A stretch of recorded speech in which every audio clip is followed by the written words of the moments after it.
and more than 35 million seniors' tax burdens were reduced, with an average additional deduction for them of over $7,500. Additionally, over 5.5 million children have already been signed up for the Trump accounts, in large part due to Treasury's work to implement and promote the program. These savings accounts offer an important opportunity for young Idahoans and children across the country to begin building financial security. Hardworking Americans kept more of their money this tax filing season, and millions of people got more money back compared to previous years. Over $320 billion was refunded to taxpayers, an 18% increase from the last filing season. I note that again, an 18% increase from the last filing season, with an average refund of nearly $3,300, more than an 11% increase on average.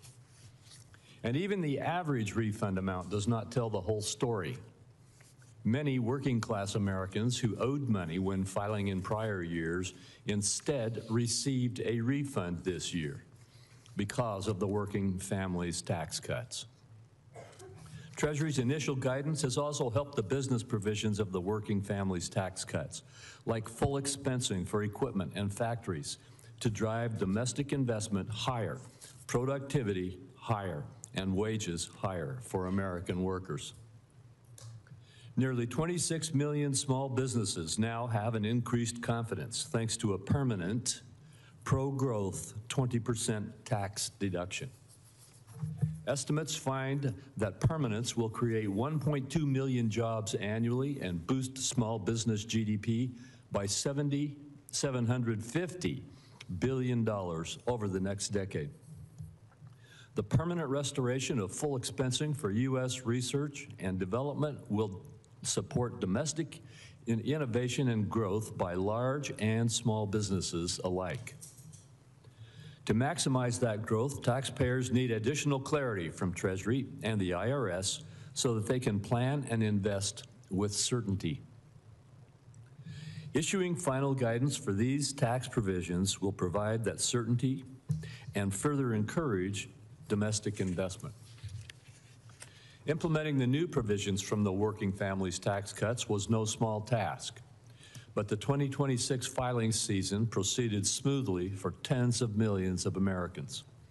I look forward to hearing from you about plans for successful filing seasons next year, as well as the more work that needs to be done to implement the law and technological investments, get technological investments made to more modernize the IRS. Regarding IRS modernization, Ranking Member Wyden and I released the Taxpayer Assistance and Service Act earlier this year. This bipartisan bill, with more than 60 provisions and supported across the tax community, is focused on modernizing the IRS, improving the taxpayer experience, and strengthening taxpayer rights. Many Finance Committee member priorities are included in the bill, along with a series of long-requested provisions from the tax practitioners as well as the National Taxpayer Advocate. I look forward to advancing this legislation in the very near future and welcome any comments from you on it. Beyond tax administration, I'm hopeful for similar support as we move forward with other priorities with a bipartisan foundation in this committee, such as establishing clear and durable tax rules for digital assets. Mr. Secretary, we're very glad to have you with us today and look forward to your remarks. And with that, I turn to the ranking member for his opening statement. Thank you very much, Mr. Chairman. There is lots to work on. Now, colleagues, it was just a matter of time before the Trump administration set the new high-water mark for public corruption. That moment arrived a little more than 2 weeks ago with the settlement of Trump's ridiculous IRS lawsuit. This hearing is the first opportunity for Congress to examine it. So let's start by zooming out to get a full appreciation of how dirty this whole situation has been. Donald Trump sued his own administration for $10 billion over a tax return leak that happened on his watch. A judge appeared ready to toss the lawsuit. so Trump rushed a settlement for personal gain. The acting attorney general went out yesterday and said they're not moving forward with the $1.8 billion insurrection slush fund.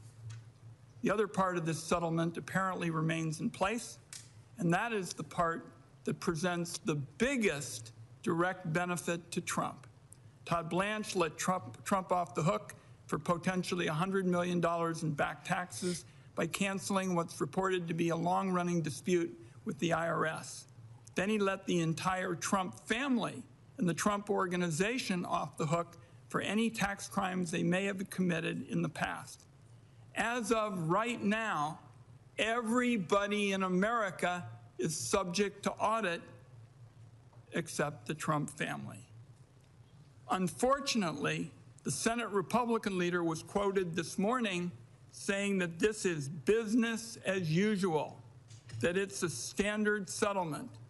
The reality is that's totally wrong.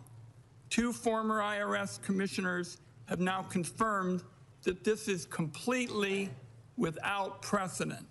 It's the ultimate case of an ultra-wealthy individual living under one set of rules while everybody else lives under another, a crooked double standard that benefits Trump and family. I take it as an admission of his own guilt when it comes to tax cheating. Trump and his family have been stuffing every dollar they can grab into their own pockets.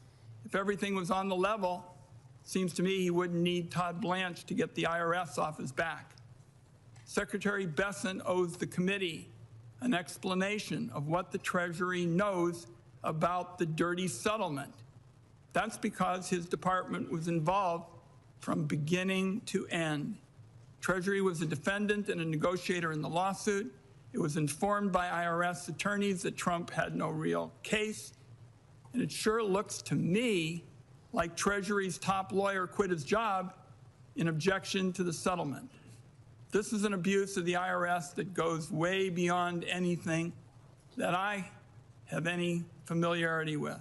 My view is this committee needs to investigate this on a bipartisan basis. Blanche allegedly dropped the insurrection fund, doesn't change that. So what's particularly shocking about a corrupt deal like this is it comes when so many American families are fearful about the economy. I was home last week having 4 town hall meetings in parts of my state that are bright red. And what they talked to me about was the pain of inflation going up, wage growth going down, the job market flattening. The Trump administration doesn't seem to care. Last week, Secretary Bessent was asked during an interview about price increases caused by the Iran war. He said, I quote, "It was less than $200 in extra gasoline costs. All the Democrats want to talk about is beef and gasoline." Now, to me, you might think that a political leader couldn't get any more dismissive of people's economic concerns. But then Donald Trump topped it himself. When asked if Americans' financial situations made him think about ending the war that he started, he said, and I quote, "Not even a little bit." He continued, "I don't think about Americans' financial situation. I don't think about anybody." Mr. Chairman and colleagues, I've never heard a President of the United States talk in such a dismissive way about the hurt of the American people. And then he rambled through his ever-changing goals in the quagmire of a war. No sympathy for struggling families at all from the president. Americans are increasingly spending down their savings and going into debt to get by. The people running the country are ratcheting up the cost of living with wars, tariffs, and cuts to health care and basic services.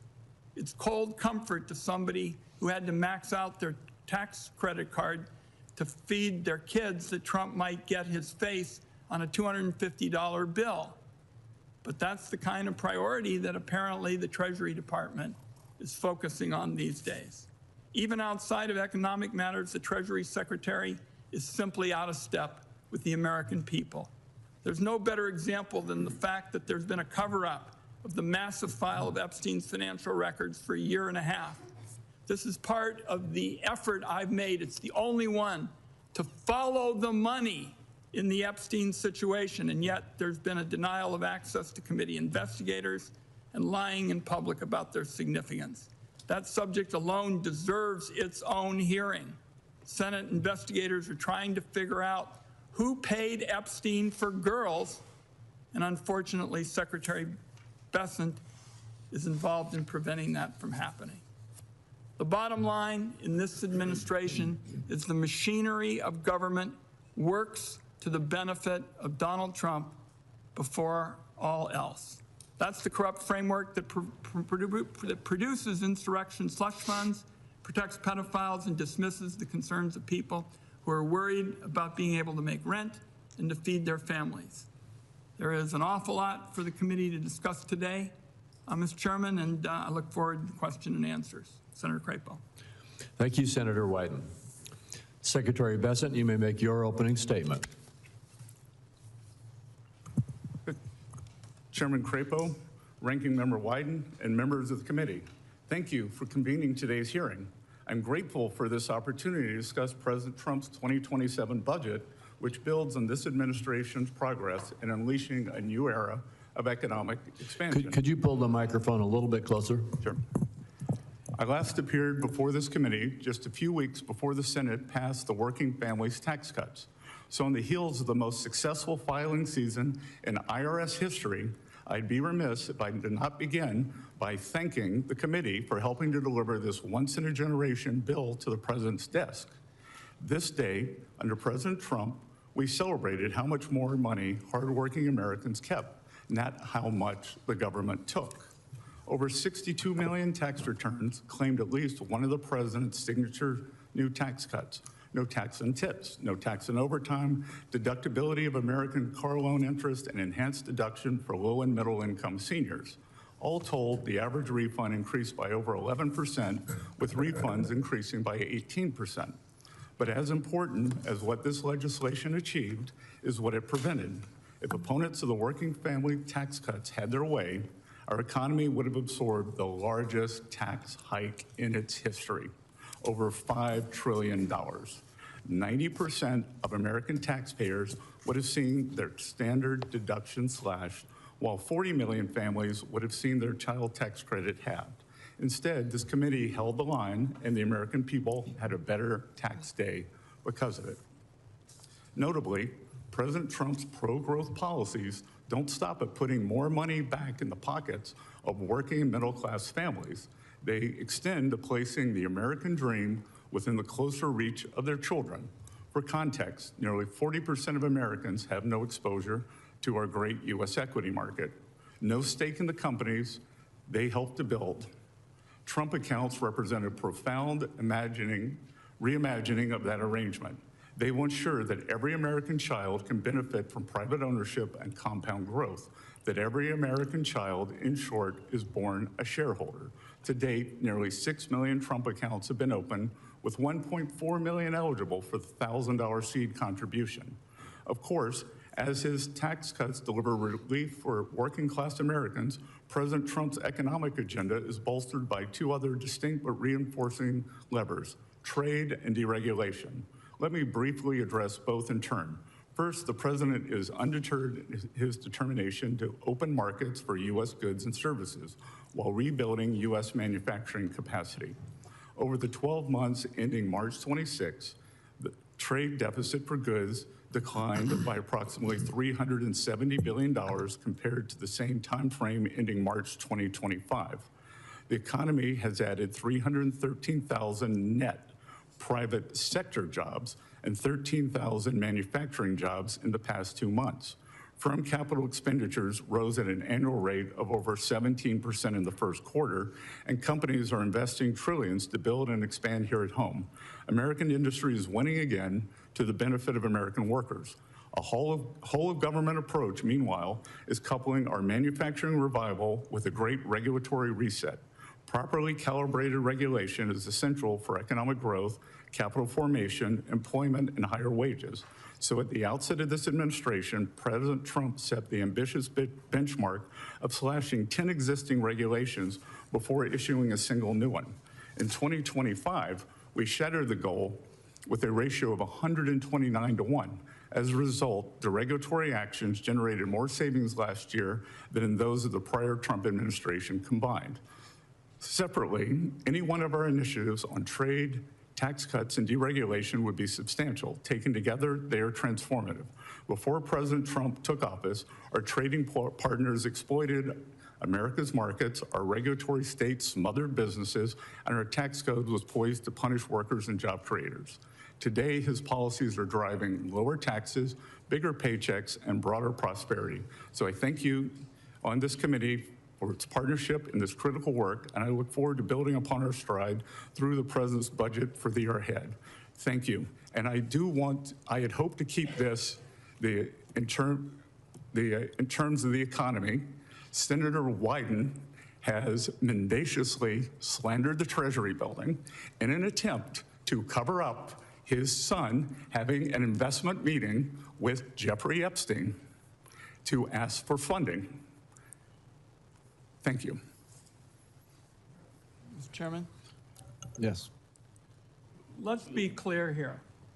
Nobody is interested in the ramblings of a capo in the most corrupt regime in American history. We want to get some facts about this deal. That's what we're here for. Thank you.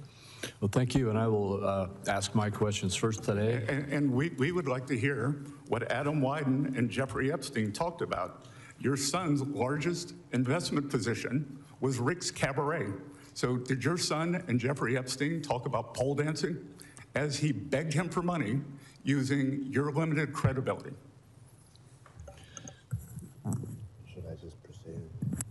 I'm going to proceed with my questions, and Mr. Secretary, I'm going to start with regard to the issues that Senator Wyden raised. There have been a lot of accusations about the settlement agreement between the President and the IRS over the leak of his tax returns. On Monday, the Department of Justice announced that it would abide by the district court's ruling in joining the creation or operation of the Anti-Weaponization Fund that was established under the settlement agreement. Yesterday, Acting Attorney General Todd Blanche announced at a hearing that we are not moving forward with the fund, period. With respect to other parts of the settlement agreement, I'd like to give you the opportunity to set the record straight. Understanding that there is ongoing litigation, what can you share with us about Treasury and the IRS's role in the settlement agreement? Specifically, since IRS CEO Frank Bisignano signed the settlement agreement, what can you share with us about Mr. Bisignano's role in reaching that agreement? Thank you for the question, Mr. Chairman. As we've done throughout this matter, the Department of Treasury is following the direction of the Department of Justice. And as you noted, Acting Attorney General Todd Blanche testified yesterday that the government will not be moving forward with the fund. We intend to comply with that direction. I do not have any additional details into what that means at this time, but I will note that even with the Acting Attorney General Blanche's statements yesterday, this matter is still subject to ongoing litigation, so I'm unable to comment further on it. As with all department litigation, the Department of Treasury and the IRS were represented by the Justice Department, so any additional questions about the settlement or the fund should be addressed to the Justice Department and Acting Attorney General Todd Blanche. Thank you, Senator. All right, thank you. With regard to the working families tax cuts, affordability remains top of mind for families across this country. Last summer, Republicans acted to prevent what would have been the largest tax increase in American history and delivered meaningful pro-growth tax relief through the working families tax cuts, providing much-needed support to American workers and families. Can you talk about Treasury's work so far to implement this groundbreaking tax relief, and what parts of the law do you view as the most helpful in addressing affordability issues? Thank you, Senator. Since the working families tax cut was passed in record time on July 4th, I would describe the benefits as a barbell. On one side, we have seen for American business the immediate expensing of capital goods and factories, which have led to more jobs and construction jobs. On the other side, we have seen the president's signature policies: no tax on tips, no tax on overtime, reduced taxes on Social Security, and deductibility of American-made cars on the loans for those. 99% of the filers claiming any of those four deductions had incomes under $200,000. 90% had incomes under $100,000. We saw record tax refunds, and we are not able to measure the delta in the refunds because we can only calibrate someone who had gotten a refund the year before, so that we cannot calibrate if someone had paid in. And as I have traveled across the country, many people have said, paid a substantial amount last year, I've gotten a very large refund this year, and I think very importantly too, the certainty that our small businesses have gotten. Thank you. The Senate Finance Committee is engaged in productive bipartisan discussions on the taxation of digital assets. As the digital asset industry continues to grow and evolve, there's an increasing need for durable, common sense rules of the road that provide certainty for taxpayers, support innovation, and help ensure that the United States remains competitive in the global digital markets. Does Treasury support congressional efforts to develop comprehensive digital asset taxation? And in your view, what are the risks of continued inaction, both in terms of taxpayer compliance and America's ability to remain competitive in the rapidly growing digital asset economy? Senator, since President Trump issued his executive order, Treasury has been working tirelessly to implement the action on digital assets. We saw Congress pass stablecoin legislation, Clarity Act, which I would encourage everyone to get behind. It's very necessary to bring U.S. best practices onshore. And we work tirelessly in terms of custodying these assets and keeping them, making the U.S. the innovation capital of the world. Thank you very much. My time has expired, and I encourage all my colleagues to note when their time expires. We want to keep moving expeditiously. Senator Wyden. Thank you very much, Mr. Chairman.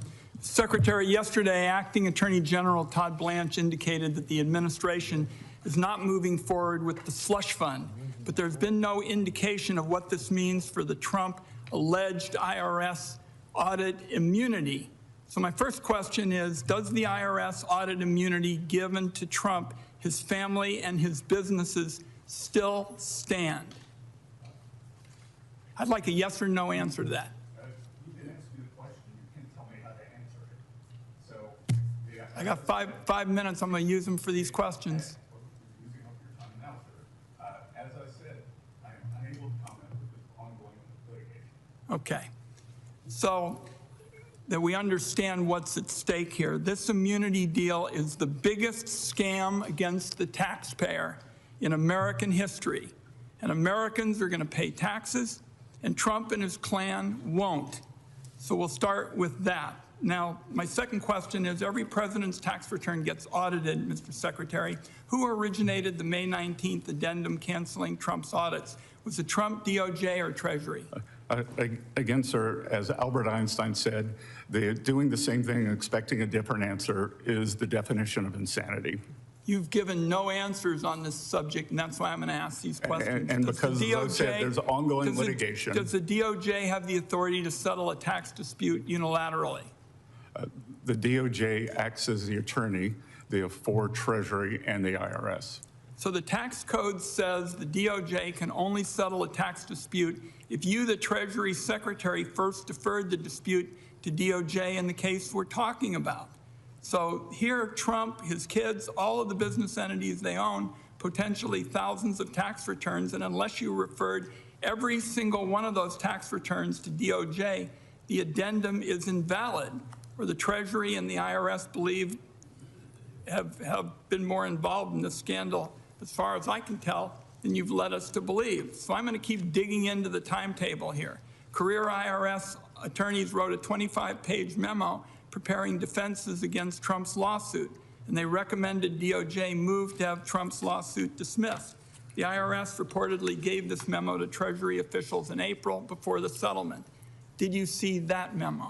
Again, there's continuing litigation, and I'm unable to answer. Will you provide this committee with a copy of the IRS memo? Again, sir, there's continuing litigation. Mr. Chairman, I'm going to continue my questions, but I would like to ask you now to authorize the 6103 waiver and for Mr. Bessent to waive the attorney-client privilege, which I guess is part of what he's up to. I will not, I'm not quite sure what you're asking, but I will not agree to ask him to waive his attorney-client privilege. So the way we're going to get to the bottom of it is to have the committee look at these matters in a bipartisan way, and I'm just going to continue with the questions that highlight my argument. The Biden administration prosecuted Charles Littlejohn, the Booz Allen contractor who leaked Trump's tax returns. Booz Allen, which helped with the prosecution, held contracts with the Treasury Department for years. 3 days before Trump filed his lawsuit this year, you abruptly canceled all the contracts. It is hard to see that timing be a coincidence. Did you know in advance that Trump was going to file a suit against the IRS? I did not. All right, I've written to you twice asking for records related to this decision. Both times you refused. I'll ask again. Will you send the committee all records documenting this decision so we can review this in a bipartisan fashion? Again, there is ongoing litigation, and Senator, how we got here was a violation of President Trump's 6103 rights. And it wasn't just President Trump. There were 400,000 tax returns that were leaked by Mr. Littlejohn. And I will point out that Mr. Littlejohn was not prosecuted to the fullest extent of the law. He was eligible to be prosecuted on 3 counts. The Biden administration chose light touch and only prosecuted him on 2 counts. We're going to continue these questions, and I come back to my point, Mr. Chairman. We need you to support this 6103 waiver so that this committee on a bipartisan basis can look into a matter like this. When you're talking about the President of the United States, it doesn't get any more important. And I'll just close my opening effort to try to ferret out the facts here, Mr. Chairman, by saying, Mr. Secretary, this whole settlement, in my view, is the most brazen abuse of power ever in our history. And as of now, every American is subject to audit except Donald Trump and his family. I think that's absurd, and you've been dodging questions. Each one of these, you had a legal argument for saying nothing. And I suspect you cleared the way for Trump's lawsuit when you canceled the contracts, and I suspect people right up to the highest level of the Treasury Department had a hand in crafting this unbelievably corrupt gift of a settlement. And I just want it understood, colleagues, I want to work with every senator on this committee to get to the bottom of this, because we aren't getting the facts. And the Secretary, in spite of the fact that he owes answers to the American people, is just dodging and bobbing and weaving. Thank you. Senator Grassley. I'm going to start first with a comment and a commendation to the department in regard to a program that Senator Wyden and I have been involved in, and I think the department's doing the right thing, but I think you're getting pressure to change. So I want to commend you and the IRS for protecting the integrity of the conservation easement deduction by holding those engaged in abusive syndicated conservation easements, hold them accountable. These abusive transactions generally rely on highly inflated appraisals that result in taxpayer investors saving $2 in taxes for every $1 spent. So to be perfectly clear, these arrangements perverted a charitable deduction to turn a significant profit. In 2020, Finance Committee report that details Senator Wyden's and my investigation of these arrangements clearly shows that both the promoters and the taxpayer investors understood them to be tax shelters. So I encourage you and the IRS to stand by recent settlement offers and ignore those who I think are lobbying you to water it down. Good. Thank you for your comments, Senator. In 1981, at the time of growing deficits and elevated inflation, Fed Chairman Paul Volcker advised Congress to cut spending and to pursue pro-growth policies. He urged Congress to focus on reforms that would incentivize Americans, in his words, to invest, to save, and to work. The Working Families Tax Cut Law adhered to the Volcker approach. It reduced spending by over $1 trillion while making provisions of the 2017 tax law focused on spurring domestic investment permanent, like full expensing for new factories and factory improvements. How important has the working family tax law been in terms of promoting economic growth, job creation, and wage growth? Senator, it has been essential to the success that we have seen. For the past 4 quarters, the U.S. economy has grown at 2.6%, and that is despite the Democratic government shutdown in the fall, and that is despite the Iranian conflict, which will make our country safer. And what we are doing on the household side, as I said, almost 50% of the tax returns we received had one of the president's 4 signature policies. On the other side, the pro-growth, the tax policy for our corporations, immediate expensing of capital equipment, of structures, including farm structures, and the 100% expensing for R&D, and certainty, Senator. It is the certainty that allows both big and small businesses to be able to plan for the future, for hiring, for capital expenditures, and it is this capital stock and investment that generates high after-tax returns and increases productivity, and if productivity increases, or what increases real standards of living, sir. This will have to be my last question. You've been a proponent of targeting annual deficits of 3% of GDP, which roughly aligns with the post-World War II average. During the last 2 years, the Biden administration, we saw a deficit of 6.2% and 6.3%. In 2025, President Trump's first year in office, the deficit came in at 5.8% of GDP. How does President Trump's budget and deregulatory agenda ensure the annual deficit stays on a downward trend towards that 3% that you advocate? Senator, as I said all the way back as far as my confirmation hearing, we do not have a collections problem. We have a spending problem, and we have a growth problem. So if we can constrain spending and grow our economy, then we have the ability to pay down debt and get back to the 3% target, which I believe that we can achieve something with a 3 in front of it by the end of President Trump's term. Thank you. Senator Warner. Thank you, Mr. Chairman. Secretary Bessent, good to see you again. Good morning, Senator. Yesterday, the administration took an action that, again, I thought I could no longer be surprised, but I was surprised.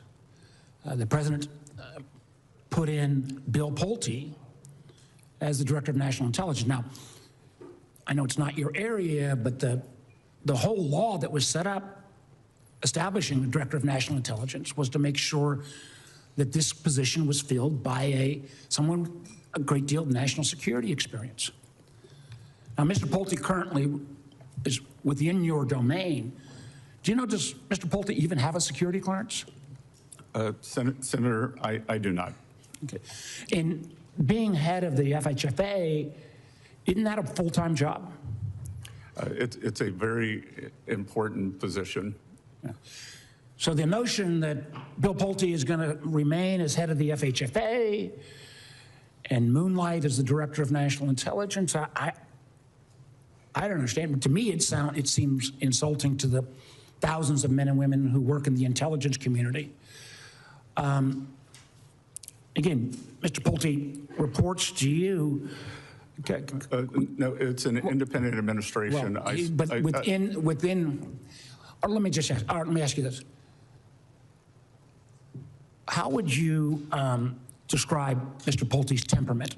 I spoke with Director Pulte yesterday and congratulated him and said I look forward to continue working with him on FHFA matters and wished him luck as he gets up to speed in D&I, and told him that we had several pressing issues on Iran.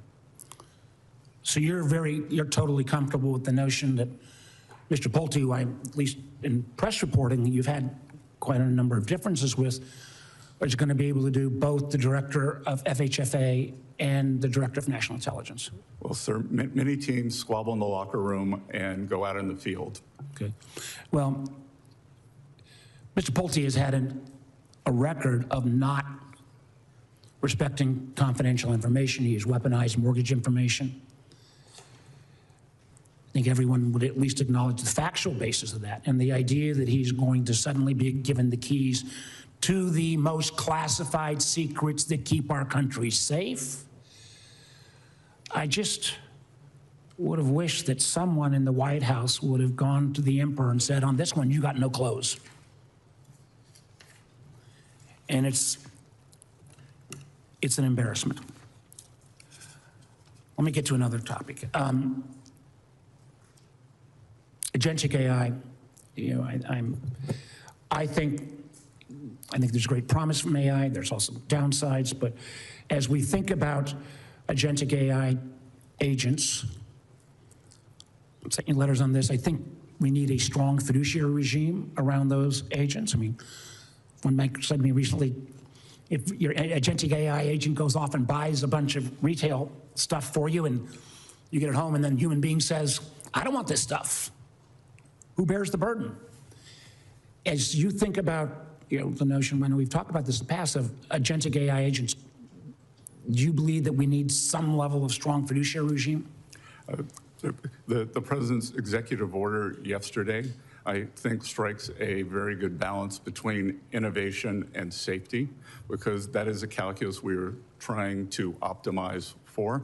I've been in contact with all of the large language model labs. I was in San Francisco on Saturday meeting with them, and we have convened at Treasury, we have convened the largest banks, and they are working diligently on their standards, because by their nature, they have the strongest cybersecurity departments. I think that the rest of industry can learn from them. Well, again, we may agree to disagree. And the notion that it's simply voluntary regime, fiduciary duty would imply some duty. I've talked to many of the banks. They think with Mythos, they are totally unprotected. And the idea that we're going to have only a voluntary regime, I believe, will put our banking system at risk, clearly our national security at risk. And I felt like the president's earlier draft made a lot of sense. I was very disappointed. It was watered down. Adhere to the Senator, the only difference in the draft was 90 to 30 days. Secretary Bessent, well, the draft I saw earlier had a stronger than strictly voluntary regime. But I want to get my last point in quickly. We still got to get the CDFI money out. We got 32 senators, 16 on each side, including the chairman. You know, the money is sitting there. It needs to get out. Yes, sir. That we have gotten out what we have been allocated from OMB. OMB did not apportion it until April 8th, and we are getting that funding out. It's June. There still hasn't awarded a single dollar of the money. Thank you. Senator Scott. Thank you, Mr. Chairman. Secretary, thank you for taking some time to be here with us today. Good to see you again. Good to see you, Senator.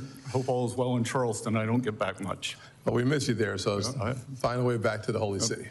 We need to see you more often. Let me just first say to you, and particularly to your staff as well, on the issue of home ownership. As you know, we worked in the banking committee for a long time on the 21st Century Road to Housing. Your team has been fantastic to work with. And frankly, this is an issue that is not a Republican issue or a Democrat issue.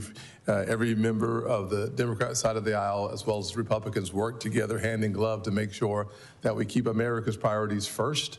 And that makes 2026 the year of affordability. Your team has been fantastic to work with on the issue of housing, so I want to say thank you on that one. Number two, I will have a question for the record around an issue of 45Y clean electricity production tax credit is an issue that I would love to get a response from you, not now, but later on. But I do want to ask you a question, Mr. Secretary. As you know, economic security is national security. And the Treasury Department plays a critical role in the United States national security apparatus. With the emergence of digital assets, I was curious if you could touch on the Treasury's role in fulfilling President Trump's executive order that set up the Bitcoin Strategic Reserve and digital asset stockpile. Could you give me an update on where things stand with the implementation of the executive order? Yes, sir. And I couldn't agree more with you that economic security is national security. I gave a speech at the Reagan Library outlining my thoughts on that and how for 25 years the U.S. has been asleep, and under President Trump's leadership, we are moving forward very quickly on that. And part of that is our digital assets initiative. The Strategic Bitcoin Reserve is something, this is new technology, this is new ground. We are proceeding with all deliberate speed, and we are making sure that as we are doing this, in this complicated process, that we use best practices and things will be durable for the future. And I look forward to working with you and your team on that. Absolutely. And I look forward to the Clarity Act being passed this summer. Great, thank you. Another question on IRA accounts. President Trump signed another executive order, 14403, to increase Americans' access to IRAs for those workers who lack employer-sponsored retirement plans. Also, the order directs you to prepare legislative recommendations for building upon the TrumpIRA.gov. Do you have a timeline, something in mind that would be helpful for us to appreciate as it relates to perhaps a Trump Accounts 2.0? So, sir, we have the launch of Trump accounts on July 4th. Okay. And we are consumed with that. So they will begin July 4th is Saturday. They will begin trading and go live on July 6th. And then we will be laser focused on the IRA accounts directly after that. Excellent. I do think it's important for us to take some time on the Finance Committee to recognize one of the more important issues facing the American people as it relates to those half-hour workers do not have access to, maybe not quite half our workers, but a significant portion of our workers do not have access to an IRA.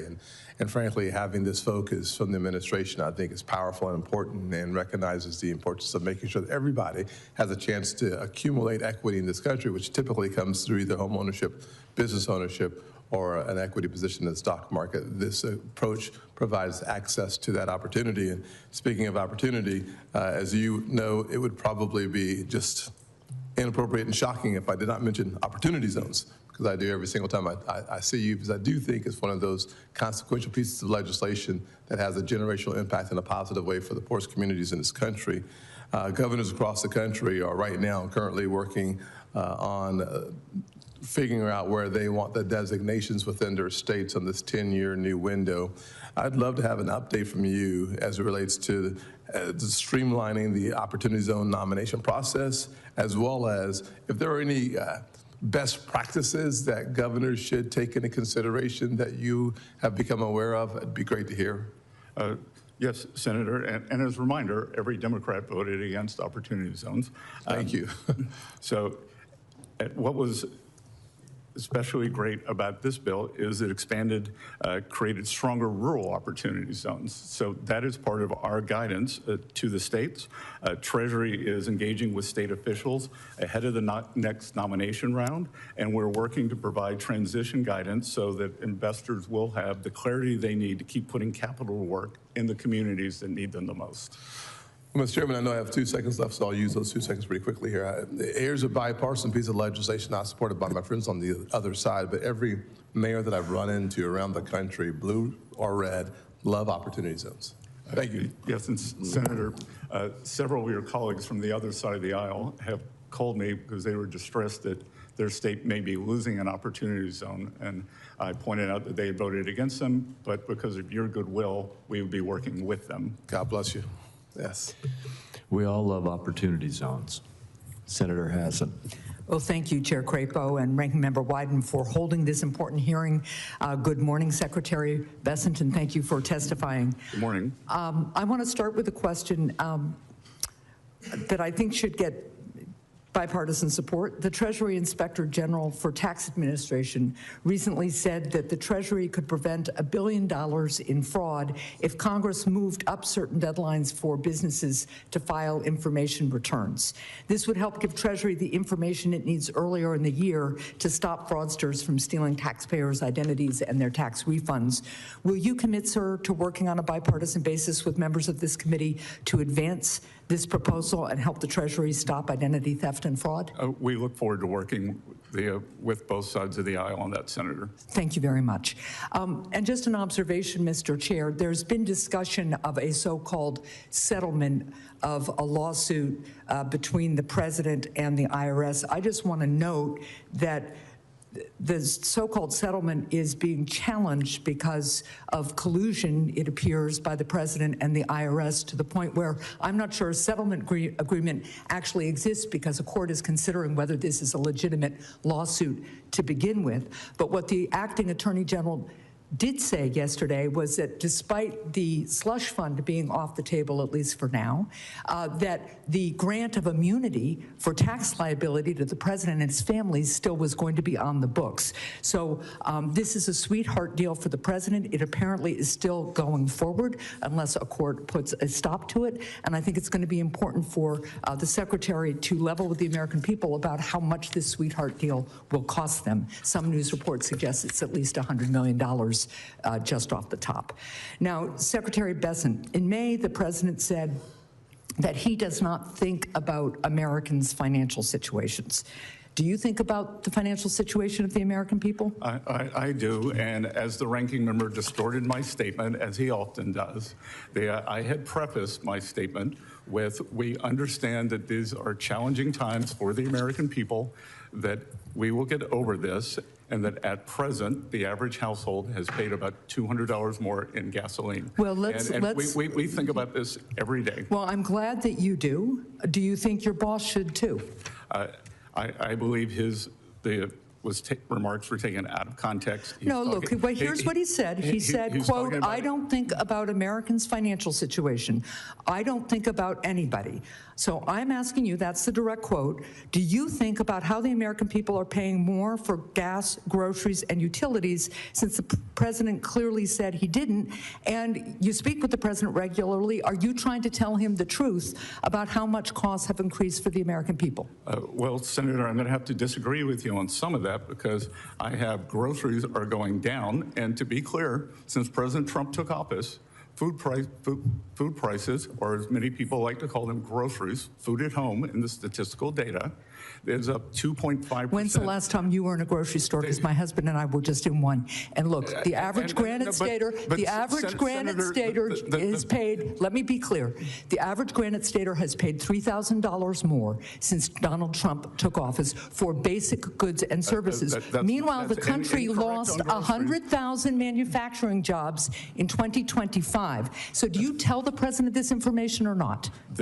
Again, Senator, except for inflation, which is, I believe, going to be a short-term blip, the economic data is very strong. The jobs data has been very strong. The manufacturing ISM has been very strong. No, actually, that's incorrect. So let's move on, because what's clear to me... Which part was incorrect, Senator? No, what is very clear to me is that neither you nor the President nor this administration are willing to acknowledge how much more people are paying at the gas pump, at the grocery store, in utilities, for health care, for all aspects of American life, nor have you acknowledged the number of manufacturing jobs that were lost in 2025. Now let's move on to another issue. Americans are paying 2.5% more for groceries since President Trump took office, which is half the annual amount under Biden administration. We're not talking about Biden. We're talking about this administration and its promise to lower costs, and the fact that this president says he doesn't care. Now, let's go on to it. Mr. Secretary, my time is limited. I'd like to reclaim a little bit of my time, because I have one more question. The administration has claimed that its top priority is lowering costs for American families, but the president instead continues to pursue vanity projects at a significant cost to taxpayers.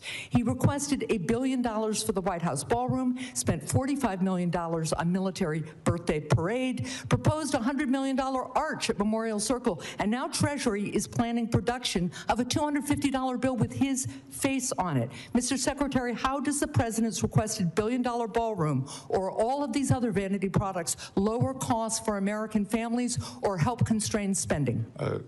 Senator, first of all, you're incorrect. There is no cost to the American people. If there is a new bill for the ballroom, the decorative part of the ballroom is privately funded, and everything that you were talking about. The president requested $1 billion for the White House ballroom in our budget. He has spent $45 million on a military birthday parade. So look, it goes on outside my office every day. I've watched it progress, and it is national security matters that the $1 billion is for. That's ridiculous, and I think you know it.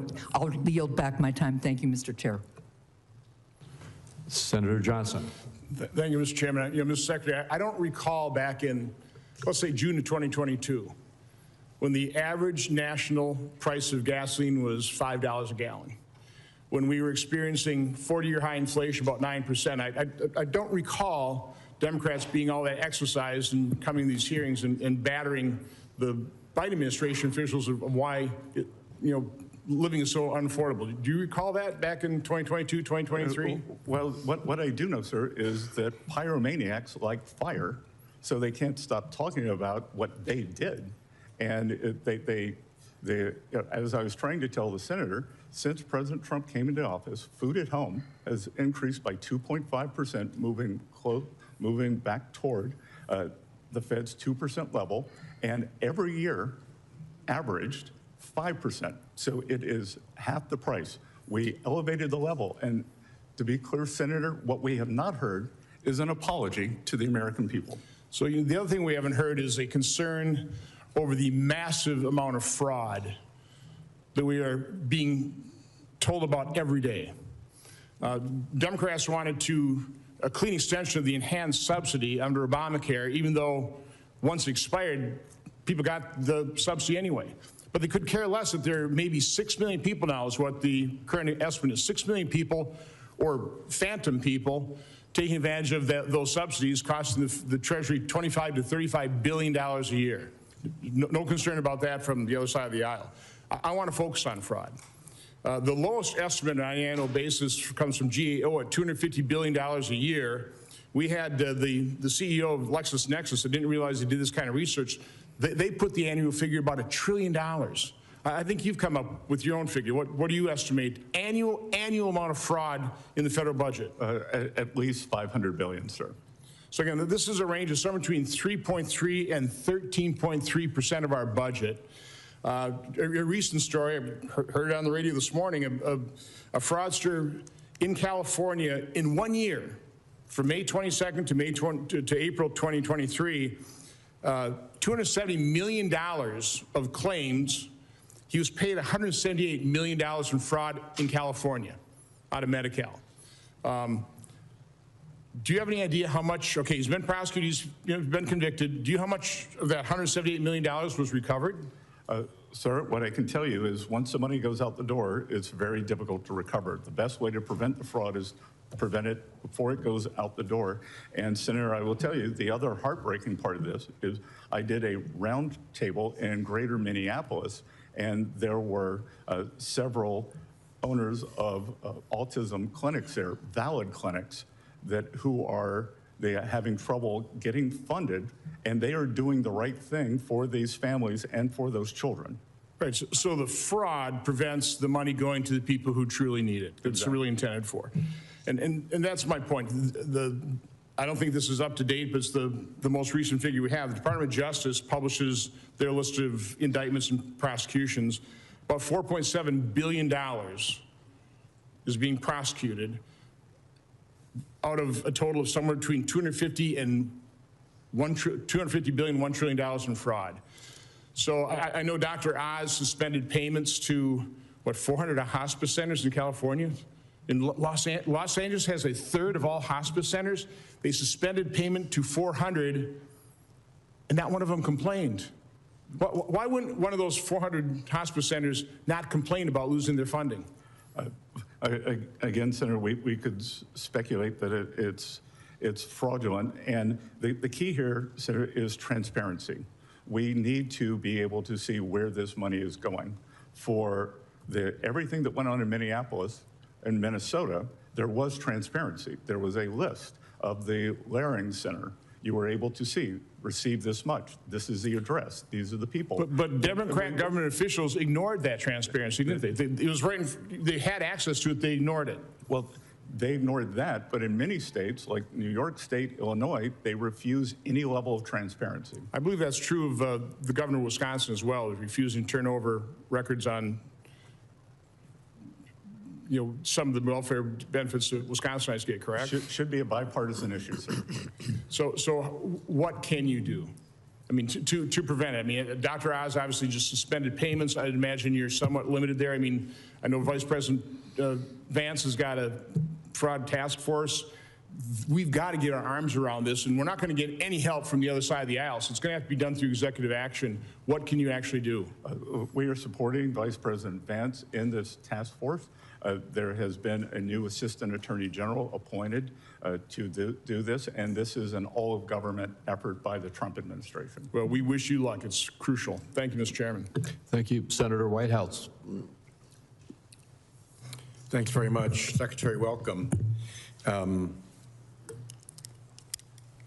Have you identified any precedent in Treasury or IRS history for the agreement not to audit, investigate, or pursue any tax claims against the Trump family or businesses?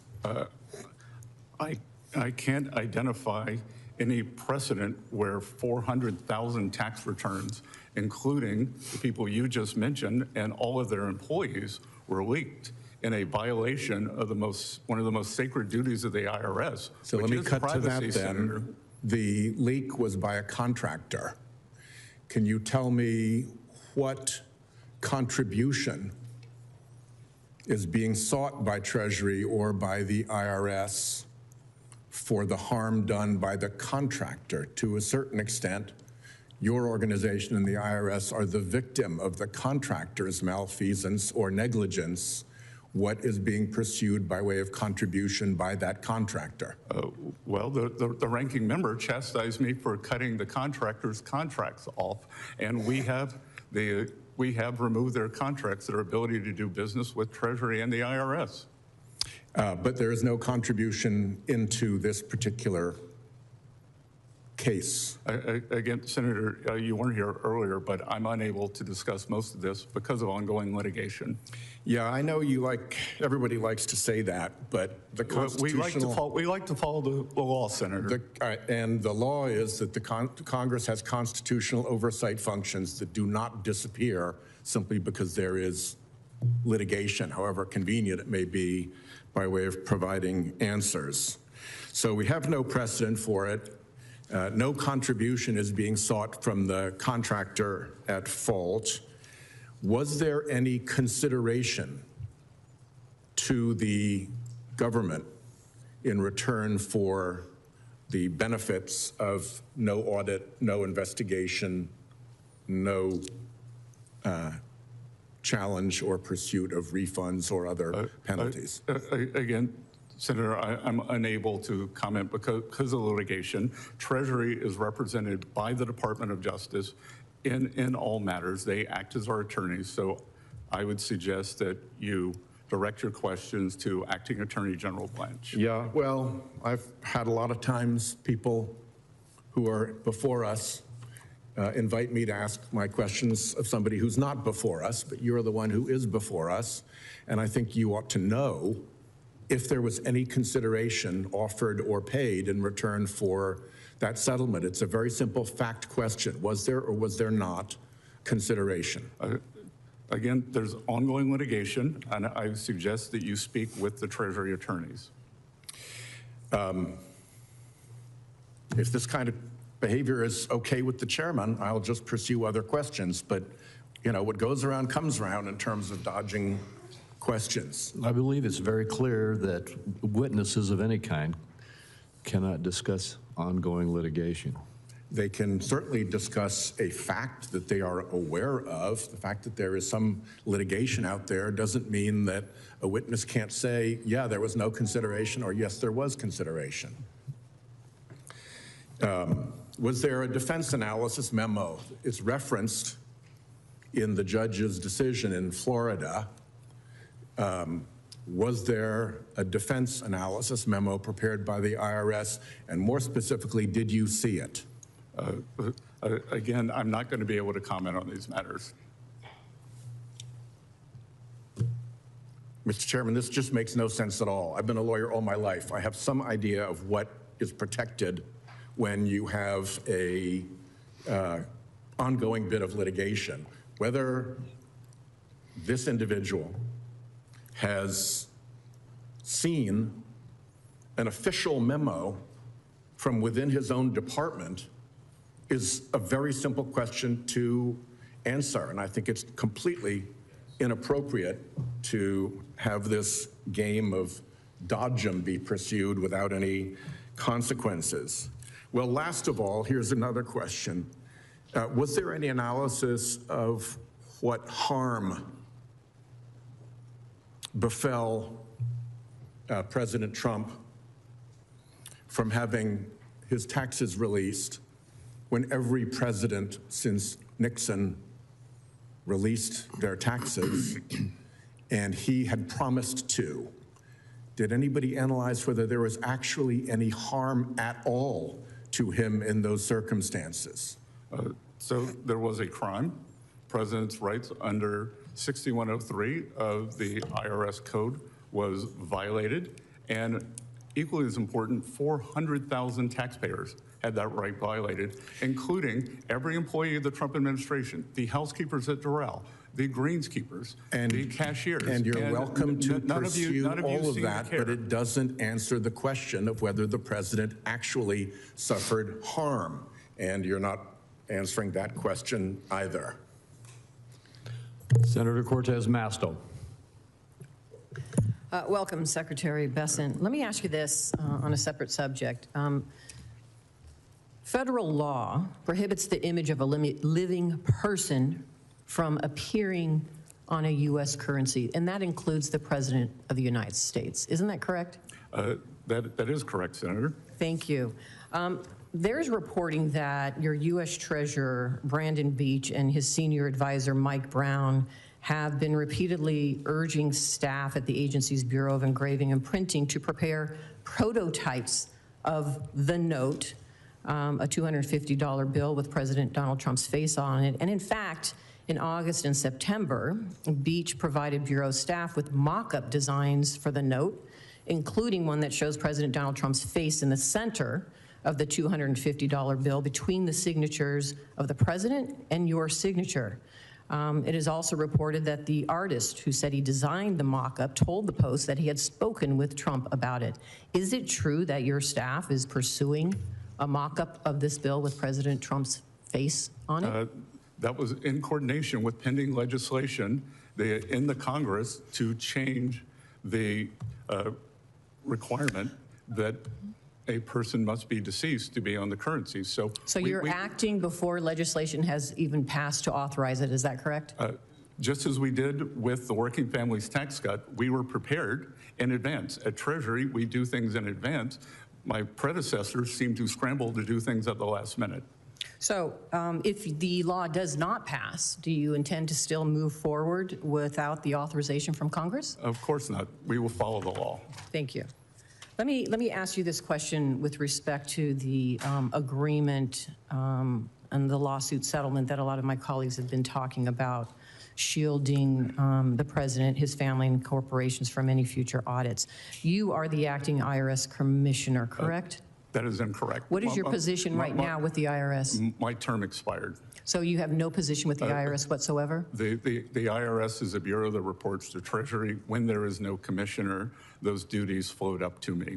All right. So there's no interaction that you have right now or responsibility over the IRS other than The commissioner's there, the commissioner has free reign, and you don't have any authority to stop anything? No, there is no commissioner, so I assume those duties. So there is no commissioner, so you're acting commissioner? No, that's incorrect. Okay, so for purposes of the public, let's get it straight so the public knows your involvement. There is no commissioner.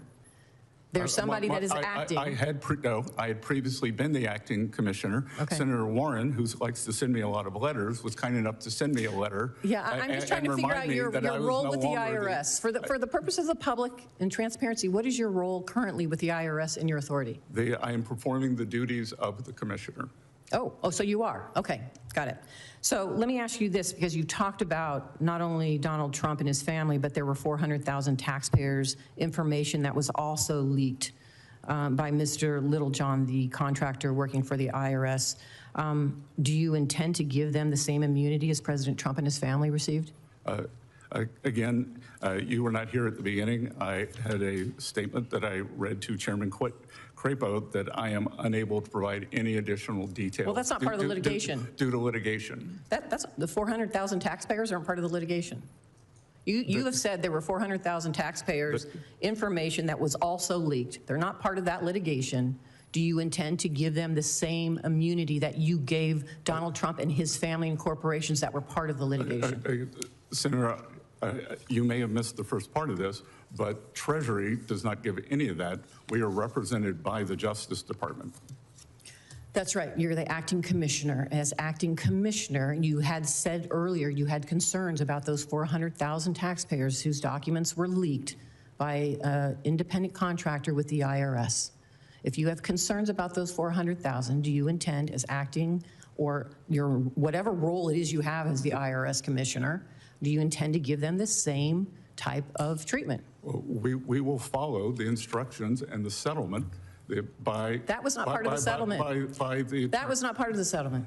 So clearly, let me just say, that was not part of the settlement. It's been very clear you're dodging this and you're trying to use it as an excuse. It's just outrageous on behalf of the American public. So let me just move on. And that I will follow the law as an excuse, Senator? When you were going through your confirmation process, you stated that your goal was to get the federal budget deficit to 3% of GDP by the end of President Trump's term. However, in the administration's budget proposal for this year projects a deficit of over 5% of GDP by 2029. Do you no longer intend to achieve that 3% goal? I do. I said something with a 3 in front of it. And we, in fact, had a fiscal contraction last year. So we are already in the 5 range. You said something with a 3 in front of it. All right. I appreciate you being here. Senator Young. Secretary Bessent, great to have you here today. You and I have discussed shipbuilding in the past and the importance of shipbuilding. I've seen you recently offer your thoughts about the importance of this issue and the importance of rebuilding our shipbuilding enterprise here in the United States. The president has also spoken quite forcefully about the threats associated with having a shipbuilding enterprise that is weak and unable to produce enough ships for the needs of our nation. In fact, his executive order on restoring America's maritime dominance and his subsequent maritime action plan, he highlighted with some specificity the challenges and the opportunities that we face. So I'm grateful for his leadership, grateful for yours, because we know China has invested heavily in this industry. They, of course, have a centrally planned economy in so many respects, and they've overinvested in their capacity. I've been briefed that China can actually build over 1,000 ocean-going vessels in a year. The United States built one last year, one ocean-going commercial vessel. For those who are skeptical of industrial policy, and I think that's a healthy skepticism, there's a reason we don't have a centrally planned economy, but from time to time, you need to deviate from the catechism. Adam Smith himself, the father of free market economics, identified shipbuilding as the one industry that a maritime nation cannot be allowed to have offshore. So you and several other members of the cabinet, Mr. Secretary, have highlighted this need to restore our maritime industrial base. But we know we can't do it without giving the President of the United States additional authorities, resources and authorities he needs. And that is why Congress, in a bipartisan way, needs to pass the Ships for America Act and pass it now. Mr. Secretary, how are you thinking about these issues? And do I have your commitment to work with Congress to start building ships in America again? So, Senator, as you know, President Trump signed an executive order to restore U.S. maritime capacity. I gave a speech at the Reagan Library on Friday where I talked about the critical industries that we needed to reshore, and top of mind there was the shipbuilding industry. And as important as the industry is the reservoir of knowledge that we have, should we get into a great power conflict. That's exactly it. We literally don't have, because of cheerful scenario planning in the future, we haven't thought through how we're going to repair all our Navy vessels and, if necessary, build new Navy vessels in a time of a long war scenario. Long war is a war that might exceed just a couple of months. So it's an acute issue. I agree with you, Mr. Secretary. So, Senator, we look forward to working with you to connect industrial capacity, logistics, resilience, and we want to work with you and your team toward this end. That's highly encouraging. I'll take you up on that, sir. I'm going to pivot very quickly to China's advantage as it relates to critical minerals, not just as it relates to the supply, but they've come up with a way to manipulate our markets. They shape prices, they restrict exports, they absorb losses, they create all this uncertainty that keeps private capital from financing U.S. or allied critical minerals projects. And I've come up with a solution to help address this. We call it the Secure Minerals Act. And Mr. Secretary, it's designed to create a strategic resilience reserve. And this would be a government corporation, and it would employ tools like loans, acquisitions, non-recourse lending, advanced market commitments, contracts for differences, and partner country co-investment. So all these different financial tools. But the goal is, of course, not to compete with or replace private capital. It's to create enough price stability and demand certainty to build domestic and trusted partner capacity. We want people investing in processing and digging new mines and all the rest. So, Mr. Secretary, as the administration considers tariffs on processed critical minerals and derivative products, my question is, should those tariffs be paired with a financing mechanism like the Strategic Resilience Reserve to make the capacity we need commercially viable? So through Exim Bank, we are working on Project Vault to do much of what you were talking about. And it is critical to have critical minerals. And as you said, the predatory pricing that China has done for 25, 30 years, just like in shipbuilding, critical minerals is one of the key industries that we're focused on. Well, my hope would be that I can work with you to give more legal certainty to that very important project, Project Vault, you're working on, so that after the Trump administration leaves, which will just be in a couple of years, there can be a legacy of enduring law and operations so that we've addressed this challenge related to our critical minerals vulnerability. Might I work with you on that effort? We look forward to working with you, Senator, and it is a priority for this administration and for Treasury and indeed for myself. Thank you, Mr. Secretary.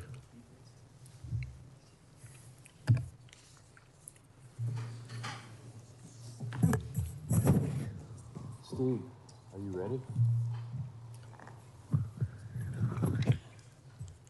You want to go with him? Senator Daines. Mr. Chairman, thank you. Secretary Bessent, it's good to have you here this morning. Good to see you, Senator. Grateful for all you are doing. A steady hand of wisdom there in the West Wing as you are working and solving some of our difficult challenges we face as a nation. So thanks for your service and appreciate you being here today. And I want to start by emphasizing how pleased I was when I saw the IRS's settlement offer for taxpayers involved with conservation easement tax disputes. For years, I've been sounding the alarm here on Capitol Hill on the abusive, syndicated conservation easements that falsely were claiming a charitable donation solely to turn a profit.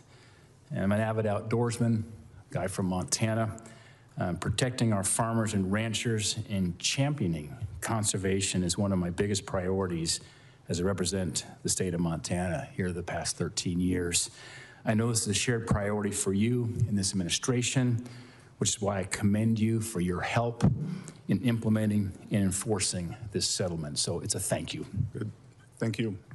I also want to thank you for your hard work as we worked together over much of the last year on the Working Family Tax Cuts Act that was passed and signed into law.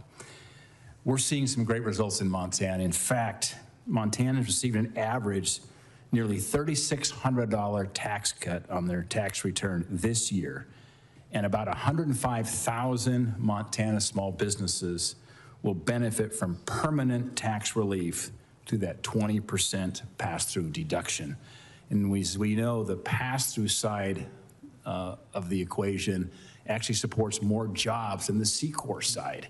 So we did something here that's going to be helpful to create more jobs and, importantly, job growth and income growth here for so many American people. And Senator, I have very clear recollection of you in the cabinet room expressing to myself, White House staff, the president, the need for permanence. So I think that that will be one of your great lasting achievements once you retire. Well, Secretary Bessent, thank you. And I know we both knew that permanence was an important part of the equation to remove the uncertainty that is oftentimes found in the tax code with expiring tax provisions. And there's enough uncertainty on Capitol Hill, sadly, that happens because of whether it's overreach in regulations or uncertain tax policies. But to take that off the table, I think was one of the great achievements that we faced. But thank you for your kind words. And I do think that we're going to see the benefits of this bill for many years to come. On Capitol Hill, anytime we pass something that's 800 pages plus in length, usually the more you dig into something, the worse it gets, oftentimes with big pork barrel spending bills. In this case, the more you dig into that working family tax cut bill, the better it gets. Sir, the statistics are unbelievable. We saw at the IRS that 61 million filers, they filed for at least one of the signature policies, and we are seeing an industrial renaissance because of the immediate expensing for equipment, factories, and farm structures.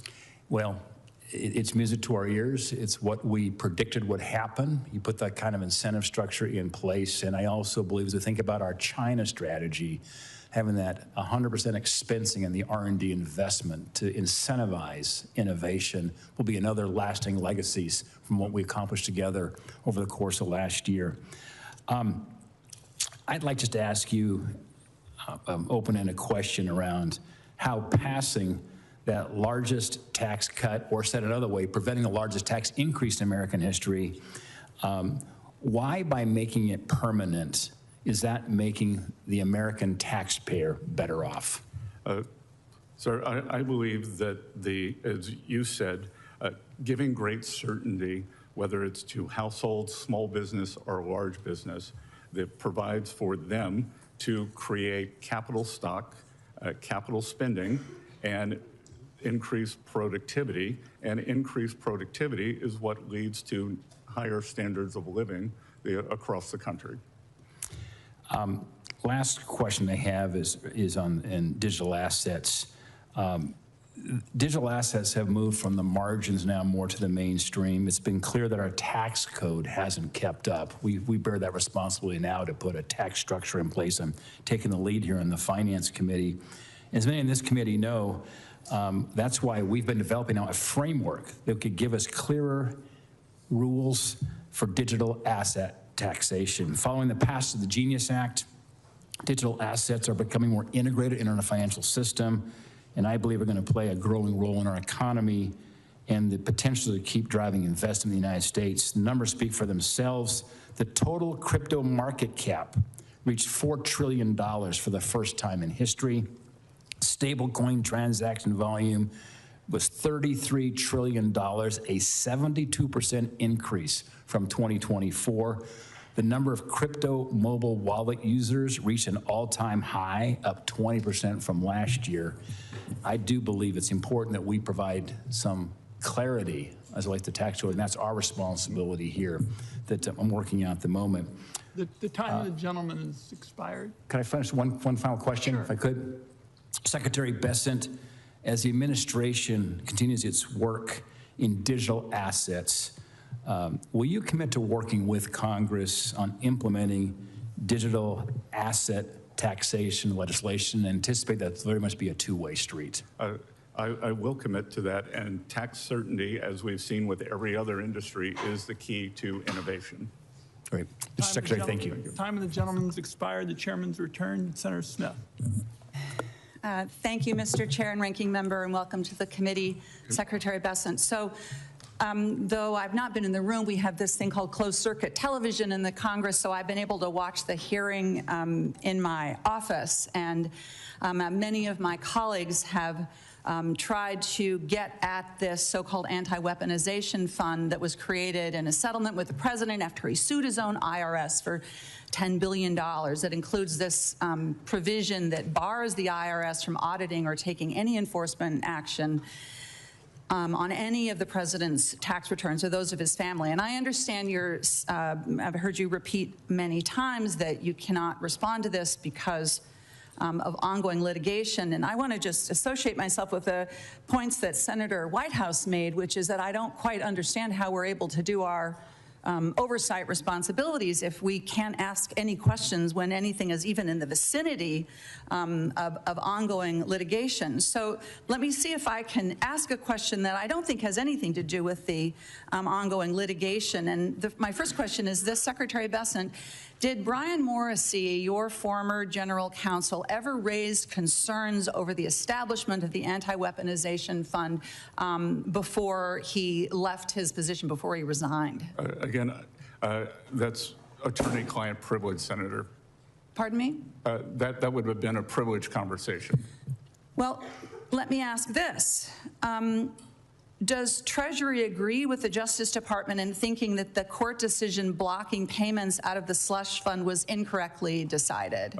Again, we do not have agency in this. We defer the Department of Justice. They act as our attorneys, and they represent us. So you should refer any of those questions to Acting Attorney General Blanche. And okay, I'm going to come back to that, but do you at least commit to following any and all court decisions regarding the establishment or the administration of this slush fund? Do you see those court decisions as legitimate that you would follow? We follow the law. You follow the law, so that would mean that you would follow a court decision. You wouldn't have your own opinion about what the law is. You would follow the decision of the court. Am I understanding you correctly? We will always follow the law. You'll follow the decision of the court. We will follow the law. That's not what I'm saying. You know, Mr. Secretary, you've said that Acting Attorney General Blanche is representing Treasury and the IRS here. Would you have any, I'm wondering, Mr. Chair, if maybe the committee should call Acting Attorney General Blanche to appear before our committee if Secretary Bessent is unwilling to answer any questions about the IRS, which, as Catherine, my colleague, Senator Cortez Masto, established, is Secretary Bessent is overseeing. I don't expect a response to that, Mr. Chair, but I ask a question just reasonably. How are we going to find answers to these questions if we can't get them from the Secretary?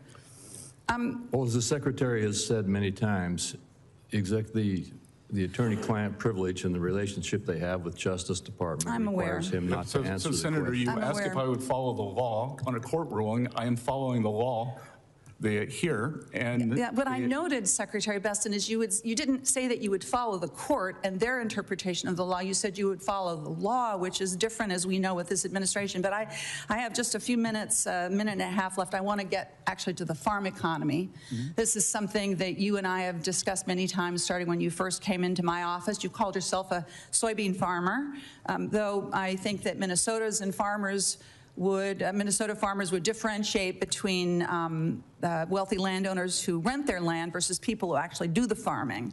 But I can tell you that in Minnesota, Mr. Secretary, a lot of farmers are really feeling the pain.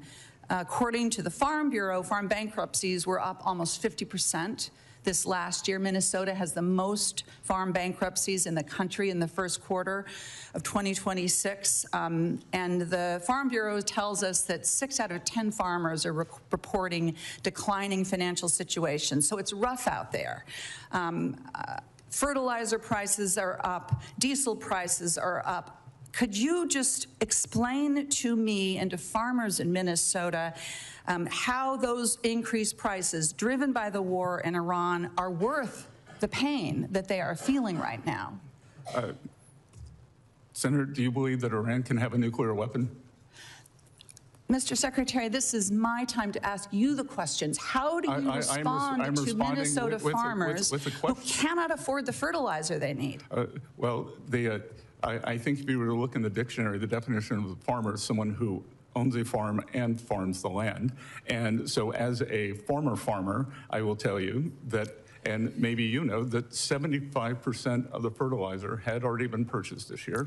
That is not what my farmers in Minnesota are telling me, sir. They are telling me that they cannot afford their fertilizer, and they know the reason why. They know the reason. There is no doubt that, that farmers have been struggling, but much of that there was a record crop last year, Senator, and what do record crops lead to? What my farmers are telling me. Lower prices. So I'm sure I will take that back. I will take that back to my producers in Minnesota, that they have they have somebody in this Department of Treasury, a former farmer, who is feeling their pain. Thank you. Senator Lankford. Mr. Chairman, thank you. Mr. Secretary, thank you. You know, a year later, after passing the Working Families Tax Cut Act, I have to tell you, it's been remarkable how fast Treasury has moved on implementation in a lot of the areas.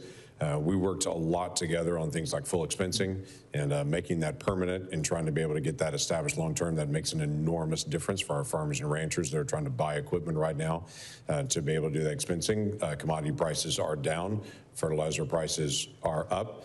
But I would tell you, fertilizer prices started spiking under the Biden administration, not in the past 2 weeks here, and certainly not in the past 2 months. Gasoline prices now are what they were during the Biden administration, a spike, and there wasn't a war in Iran. And under the Biden administration, we had 9% inflation during that time period. So there's been tremendous amount of growth in the economy here, which I appreciate your partnership on. We've also worked a lot on the charitable donation side of things. And I appreciate the substantiation requirement information that Treasury and IRS has put out. That helps a lot of folks that are donating now to nonprofits and the work that we've done together. There is still work to do on the donor advised funds.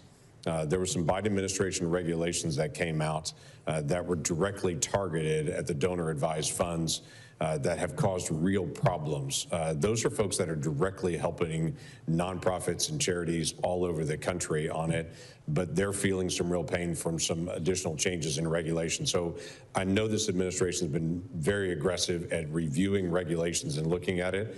I would only ask you to review as well the Biden administration regulations on donor advised funds, because that's directly taking money away from people that need it the most and folks that want to be able to help. Senator, I will be happy to instruct our Office of Tax Policy to work with you and your staff on this. I know it's an important issue for you. It is. Thank you. Look forward to that cooperation together, just to be able to look at it, to be able to make sure the regulations work for every American. I want to talk a little bit about what you've done so far on the sanctions on drug smuggling, and specifically targeting all of these cartels that are in Mexico and in Central America and South America, and trying to be able to go after that. You've seen some progress, some new techniques have been done to be able to target individuals and entities to try to limit the amount of smuggling. I want to just get an update from you. Dollars have been allocated. You've asked for additional dollars directly related to terrorism and drug smuggling cartels. This is a budget hearing. What's happened so far? How have those budget dollars previously been used? What are you asking for additional dollars for in that?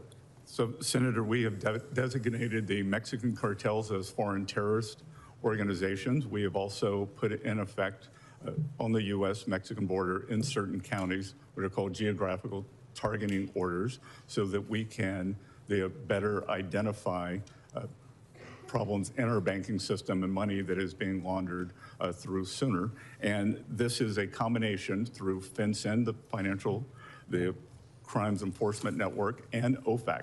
So if we use FinCEN to follow the money, and then OFAC has been used to sanction, we've sanctioned about this time last year 2 Mexican financial institutions that were riddled with drug money.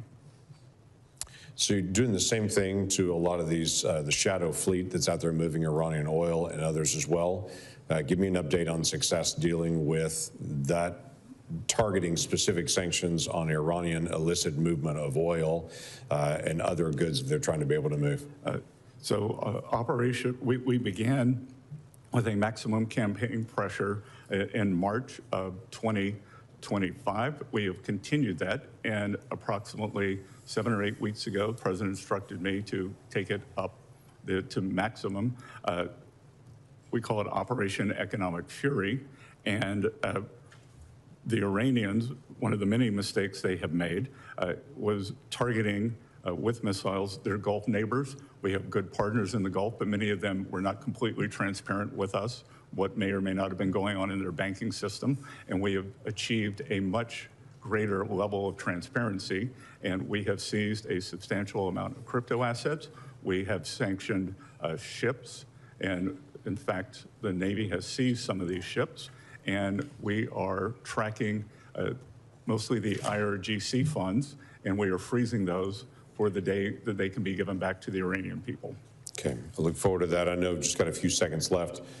In Oklahoma, we had a massive influx of Chinese illegal aliens that moved into our state, set up illegal grow operations for marijuana, and started shipping it literally all over the country. It was a tragic thing to be able to watch what happened to the human trafficking, the labor trafficking, the sex trafficking that these Chinese individuals were doing into my state, not only trying to be able to purchase land and to be able to set up this operation. I want to be able to follow up with your team on just ways that we can work on following the money of illegal Chinese money coming in to buy American farmland, and to also try to be able to control some operational locations near some of our sensitive sites. And what you're doing there, I know you're doing a significant amount of sanctions on drug issues and such, but want to be able to just follow up on that. We look forward to working with you on that, Senator. Thank you. Thank you, Senator Warren. Thank you, Mr. Chairman. So, Secretary Bessent, let's start with something you and I agree strongly on. Last year, you came out in support of a trading ban for members of Congress, and I have introduced legislation to do exactly that.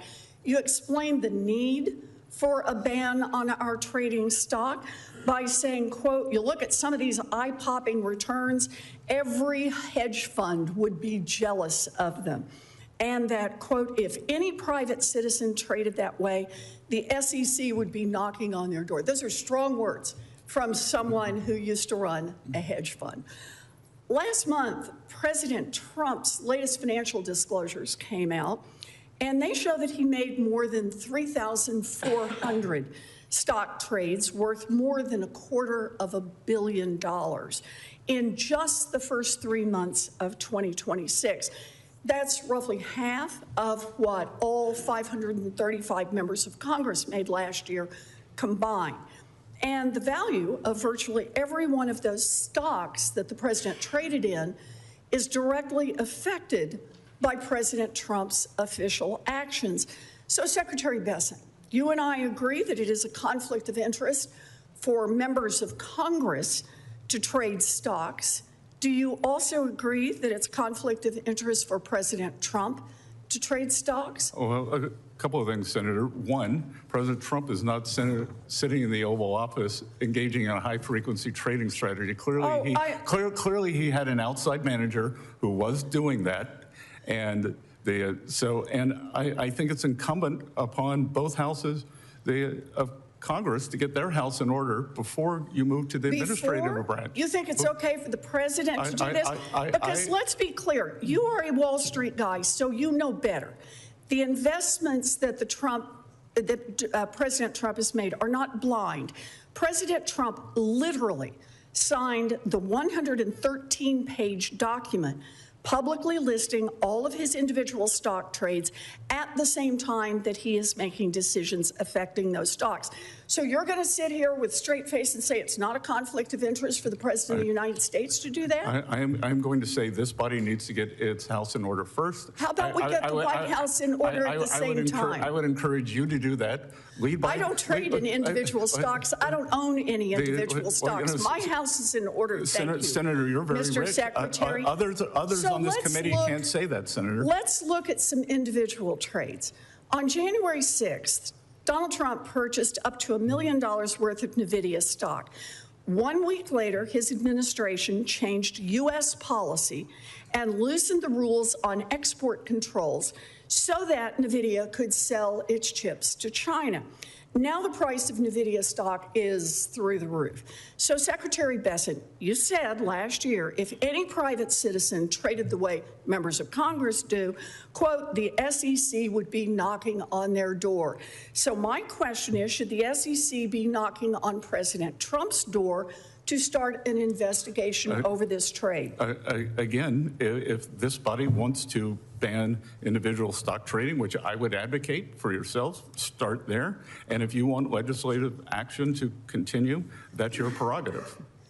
So it's our prerogative. So you would support our saying that President Trump should be investigated over this? I would support our trade should be investigated and President Trump should be investigated. I would support you getting your house in order, Senator. And how about the White House getting its house in order? Would you support that investigation? Please lead by example. I would like to see the President of the United States lead by example. You say there should be an investigation when that kind of activity takes place. How about we start with the White House? Well, Let's do one more. Statute, the President Trump bought tens of thousands of dollars worth of stock in Robinhood and the Bank of New York Mellon Corporation, known as BNY. On April 6th, your Treasury Department announced it had chosen the financial agent to implement the new Trump accounts program, BNY and its partner, Robinhood. Both stocks, of course, have risen since then. So, Secretary Bessent, let me ask you a different question. If these stock purchases that Trump made were made using inside information, would that be illegal? Again, I'm not a lawyer. I'm not going to speak to that. And I think... Would it be worth investigating? You don't have to be a lawyer. You're the one who said what should be investigated. Why don't we investigate many people on this committee, Senator? Many people. And you don't think the White House should have to follow the same set of rules that are already the law? I think you should get your house in order here. My house is in order. Thank you, Mr. Secretary. And you should have your fellow committee members, mostly on your side of the aisle, do the same. We need stronger anti-corruption rules and conflict of interest rules in Washington for everyone. And that includes the president and it includes Congress. And instead of draining the swamp, what Donald Trump is doing is he is enriching himself by taking advantage of his position. That is not public service. He's the one who should lead by example. Senator Barrasso. Thanks, Michelle. Well, talking about draining the swamp, look, I appreciate what you're doing, Mr. Secretary, because you inherited a very troubling record of misconduct in terms of the IRS politicization, and you moved quickly. You championed the efforts to turn that around. We saw under the Obama administration, the IRS spent years systematically targeting conservative nonprofit groups, Tea Party groups, faith-based organizations, Christians, conservatives. The Biden administration and their IRS continued that same pattern. I think a recent Department of Justice report noted the Biden IRS investigated churches based on what their pastors preached. We can go on and on about the Bible teachings that were typically affiliated with Republican Party. Those were being attacked by previous administrations. So this wasn't, to me, tax administration. This was government intimidation. The American people aren't standing for it. Can you tell us what the Treasury Department has done to ensure that something like this, that these targeting by the previous administration and the Obama administration as well, that these persecutions are going to stop? Senator, thank you for the question. We are working to ensure that this will never happen again. Never happen again. It was an egregious example by the Biden administration, by the Biden Justice Department, by the Biden IRS, and back to other IRS, the Obama IRS. There was a famous case with that. And we are We have made it clear that 6103, which is taxpayer privacy, must be adhered to. I want to talk about the tax cuts we were able to pass last year, and you were so helpful in our efforts to get the Working Families Tax Cuts bill passed. We see now with the tax returns this year, over 60 million Americans have claimed at least one of these Republican new tax cuts, neither no tax on tips, no tax on overtime, the senior deduction, refunds are up, paychecks are bigger. I think it's important for families to know all of the things that are in this legislation. You and I have talked about it, but I continue to travel as do other members around our home states, and some people aren't aware of many of the things that are advantaged here. How is the Treasury Department ensuring that families across the country can access everything that this law has to offer them? So I've traveled across the country, as have many people on my staff. We push out to members on both sides the benefits and the breadth and depth of the tax bill, which was passed July 4th. And we're on what I would call a carousel of pushing out the most important parts of the tax bill. For instance, on the school choice, we are working actively with states, red states and blue states, to make sure that dollars can go into those states, either for public, private, or additional tutoring. I want to ask about an issue of retirement security, because about 50 million Americans have no access to a workplace retirement plan. And in Wyoming, that's about 65,000 independent truckers, contractors, ranchers, other self-employed individuals, as we see all across the country. President Trump recently signed an executive order to try to change that, and it directs you and the Treasury to provide workers with access to low-cost retirement plans with matching federal contributions. Under your leadership, Treasury is working on legislative recommendations to build on this framework to help these individuals. What's your vision for helping closing that retirement coverage gap?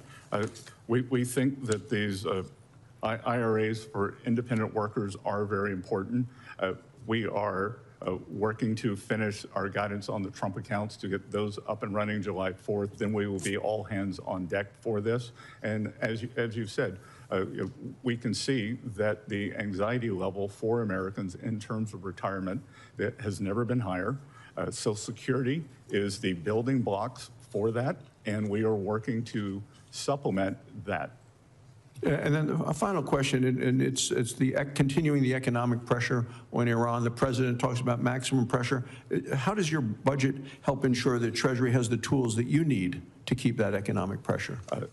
That we have a dedicated staff that has done a fantastic job of outlining the black market and the flow of Iranian, the oil and energy around the globe. We have frozen assets, we are holding those, and we have severely disrupted the Iranian economy and the Iranian war machine. We think that inflation may be over 200%. Their currency has collapsed. We believe that more than 50% of the Army is not getting paid, and that police are not reporting to the police station. Thank you, Mr. Chairman. Thank you. Senator Lujan. Thank you, Mr. Chairman. Secretary Bessent, should Americans who illegally evade their taxes be investigated and prosecuted? Yes. Secretary Bessent, should people and organizations facilitating money laundering for Iran, North Korea, or Hamas be prosecuted? Yes. What about laundering money for Mexican drug cartels? Yes. Should a person who traded and profited on insider information be prosecuted? According to the law, they should. Appreciate that. Mr. Secretary, as a result of President Trump's $10 billion lawsuit, the Department of Justice, on behalf of your department, settled with President Trump by creating a $1.776 billion slush fund to pay for his supporters and criminals. Were you either directly or through your staff asked to sign the original agreement? Again, Senator, you were not here at the early part of the meeting. I saw you on TV. Well, congratulations, and you would know that I'm unable to answer those questions, and they should be referred to Mr. Secretary, what about the addendum to this agreement? Are you familiar with what the addendum is? I'm not sure what you're referring to. Are you familiar with this giveaway from the IRS that says President Trump and anyone that knows him or does business with him or part of a business, they get off scot-free? Are you aware of this? Again, I refer you to Attorney General Blanche. Are you Attorney General Blanche's client? The IRS and Treasury are a client of the Department of Justice. So is that a nice way of saying yes? You're a client, he's your lawyer. He represents. You're the secretary, are you the Secretary of Treasury? Yes is the answer. The Department of Justice. Scott Bessent, let me ask you this question, sir. Are you the Secretary? In my personal capacity, Tom Blanche is not my attorney. Correct, sir. Are you, sir, for the Mr. U.S. Secretary, Treasury, Scott, let me ask you it this way. Scott, are you the Secretary of Treasury for the United States government? Yes. Appreciate that. The Department of Justice represents the IRS and the Department of Treasury in this lawsuit, correct? Correct. Are you aware of this addendum? You're telling me DOJ gave the president this without you knowing about it? Again, they settle on our behalf. Well, that's not how the law works, sir. I'm not a lawyer, but you have a bunch of them behind you. You should see the faces they're making at me behind you. They're all scowling at me back over here. Well, I think that's a different reason, sir. Well, for whatever it is, they're doing it. Mr. Secretary, my concern is that this addendum's not been getting a lot of attention. There's colleagues on this panel that think this slush fund is a bunch of bullshit. And they've called out to say, get rid of it. Now, people need to say, are you okay with one person in America, because the Secretary of Treasury, I'm guessing, conferred with the Department of Justice, because you're named on this lawsuit, sir. These are all the transactions from the president as well, that I'm going to ask you this next question as well. You were bragging to one of my colleagues that you've been sanctioning people doing bad things in America. People that get sanctioned, like Iran or terrorists, they're told not to do business in the United States with partners. Is that your understanding, sir, me as a layman? It is. You hold these bad people accountable. I congratulate you for that. So this little giveaway to President Trump and his family gets them off scot-free. Does every American become part of this addendum? If someone didn't pay their taxes or violated tax law or did bad things, are they told, can't prosecute you, you're good? Everyone going back to the date of this, or is this only for President Trump and his affiliates? Senator, do you have specific knowledge that President Trump's being audited?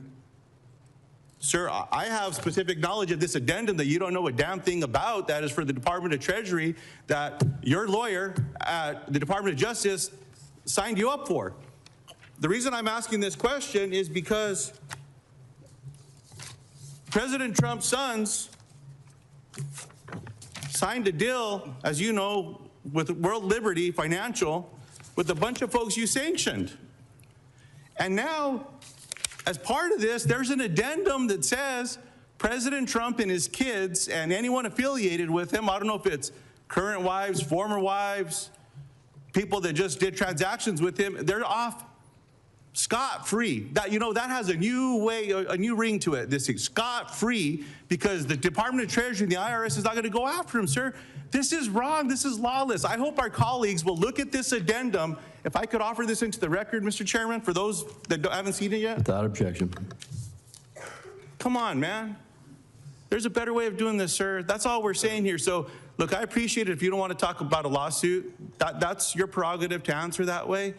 But to say that you as a client, as Secretary of the U.S. Treasury, does not know what the Department of Justice is giving away to people, come on, man. That's just not on the up and up, sir. I hope we can do better. You don't understand the way the protocol works, and we receive advice and accept their settlements.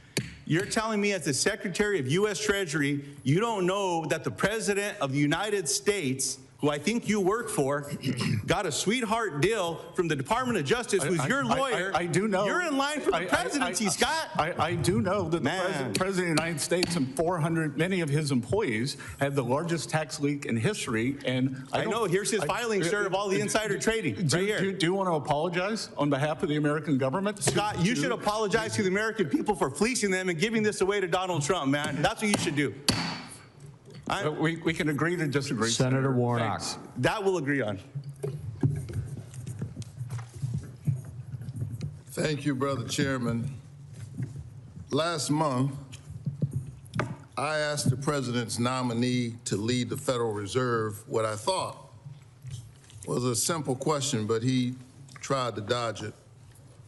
His answer was cute. I'm not sure the American people who were struggling were laughing. So I'll ask you the same question to see if I can get a clearer answer. President Trump has said that his grade of the economy, his words, is a quote, plus, plus, plus, plus, plus. He said this before he sent energy and gas prices soaring with this illegal war in Iran, a war that's costing taxpayers billions of dollars, $1 billion or more per day, turbocharging inflation. So I'll ask the Secretary of the Treasury the same question. Given all of the challenges facing ordinary Americans, our political differences aside, what grade would you give the U.S. economy right now? Which challenges other than temporarily elevated prices would you identify, Senator? I'm asking you, what grade would you give the economy? I think we have the makings of one of the strongest economies in history. We've had 2.6% growth.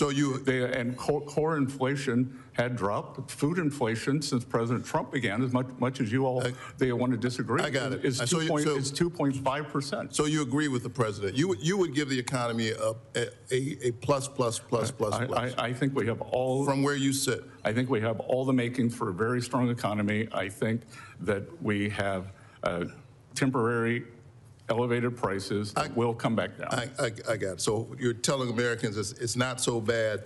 Americans give the Trump economy a failing grade. You and I can disagree, but this is not about us. They give the economy a failing grade because they can't afford anything.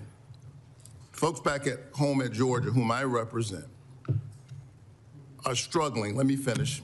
To just make their lives work. And they know President Trump's Iran war and the tariff taxes are only making things worse. Talk to farmers in Georgia, they'll tell you that. But I'm not so sure folks fully grasp the long-term crisis that's also brewing for our children and our grandchildren. Wars do not pay for themselves. And this year, under the Trump administration's economic policies, the $31 trillion national debt exceeded GDP for basically the first time since World War II. Think about that. Now, to be fair, debt did exceed GDP during the COVID-19 pandemic, but that was only briefly, as GDP crashed as a result of a once-in-a-century pandemic.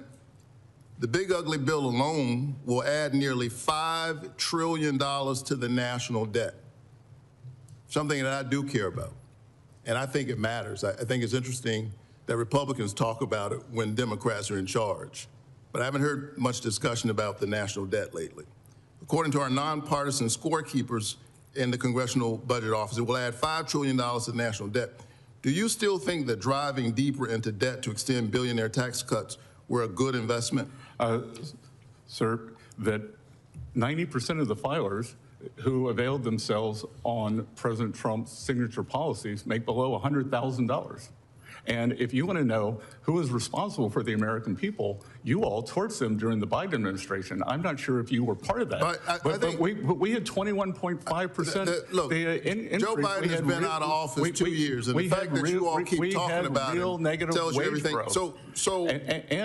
Sir, I'm asking you a basic question.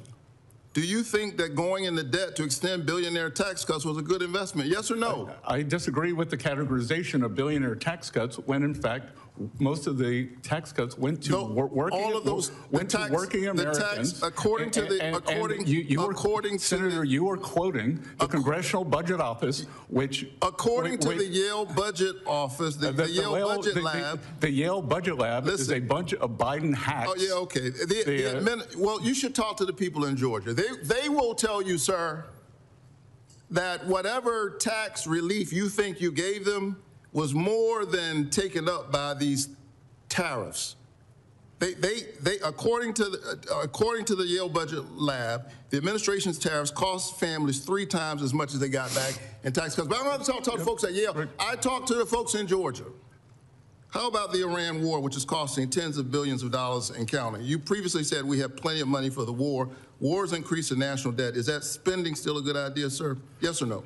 Sir, do you think it's a good idea to spend so that Iran cannot have a nuclear weapon? Sir, I'm not, sir, do you think it's a good, so you do think it's a good idea? I think preventing, you think the Iran war makes... I think just as many people historically, when President Obama was in office, said that Iran may not have a nuclear weapon. President Obama left office in 2016, sir. I know, but I'm saying there are many people on this committee who said Iran should never have a nuclear weapon at any cost. I agree with that. They should not have a nuclear weapon, and they're closer thanks to this administration's policies. Absolutely and not, the Strait of Hormuz is still closed. And you should tell the people in Georgia that this war is a good idea. I think they'll disagree. Senator Cassidy. Hey, Secretary Bessent. Thanks for being here, sir. We know Social Security is going insolvent in 6 years. Asked your predecessor in Trump 1 what was the plan to do about it, and he said that would be a second Trump administration deal.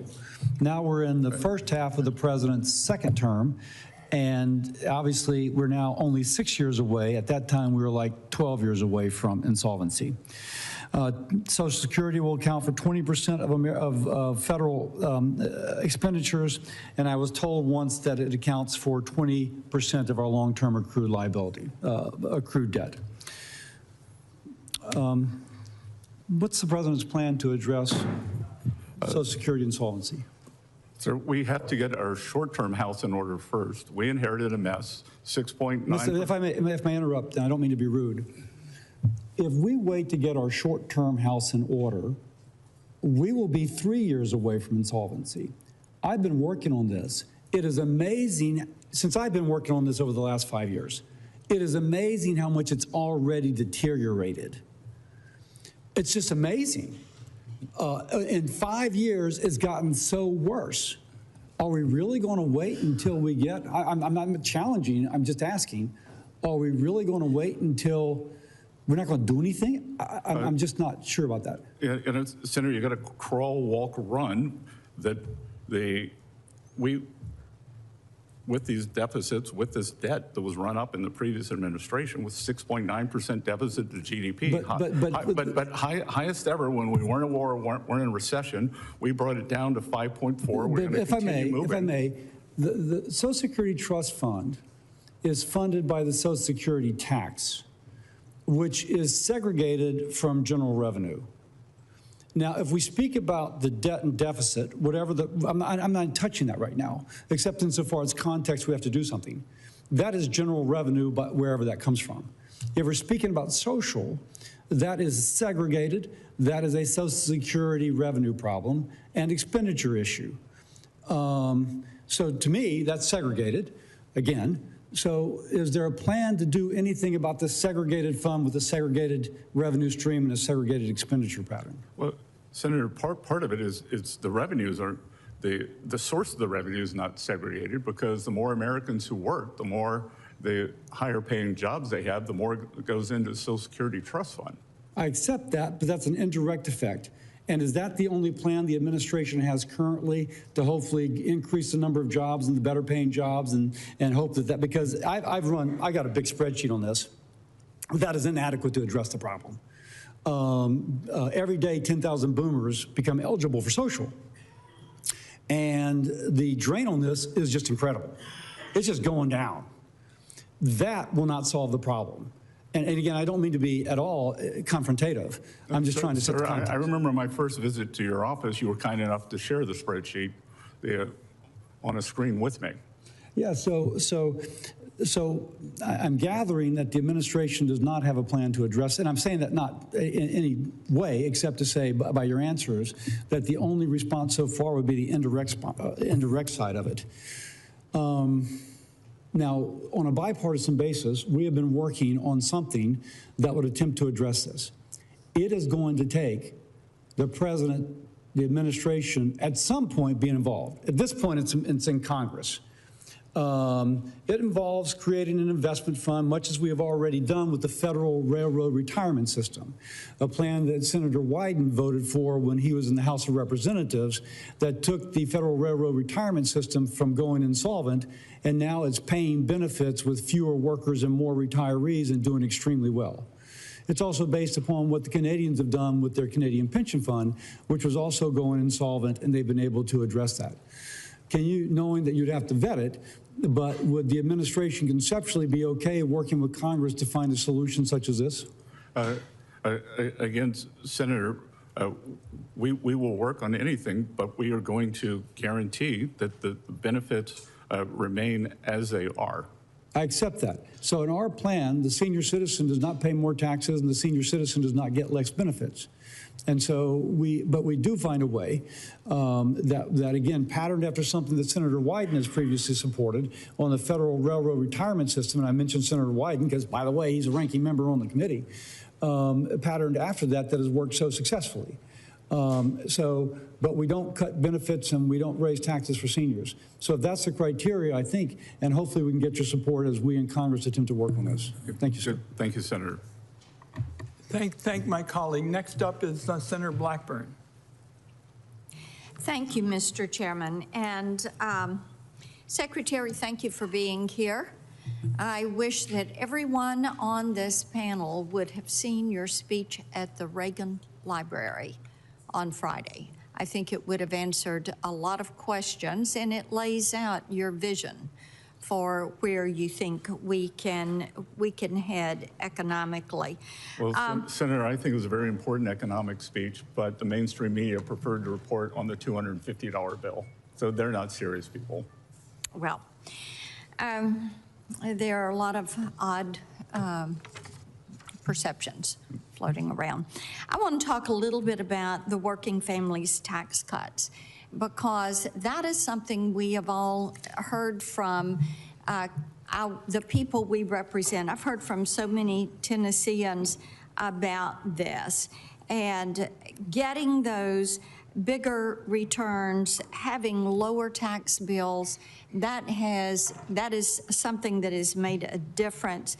And in particular, of course, the enhanced deduction for seniors, that's a provision that I had pushed. And having that $6,000 enhanced deduction, I think, was taken by 35 million Americans, and I think nearly 70% of them had incomes lower than $100,000. Is that accurate? Yes, Senator, and 95% of them had incomes under $200,000. And that is something that is putting money in the pocket of hard-working Americans and seniors who have saved all their life to be able to retire.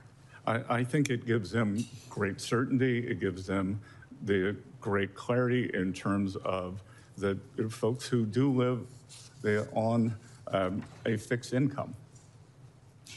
Well, we certainly have gotten a lot of positive feedback on that, and we look forward to seeing that continue. I do want to talk with you about penny production that ended last year. And of course, we have a company, Artisan, in Tennessee that made the pennies.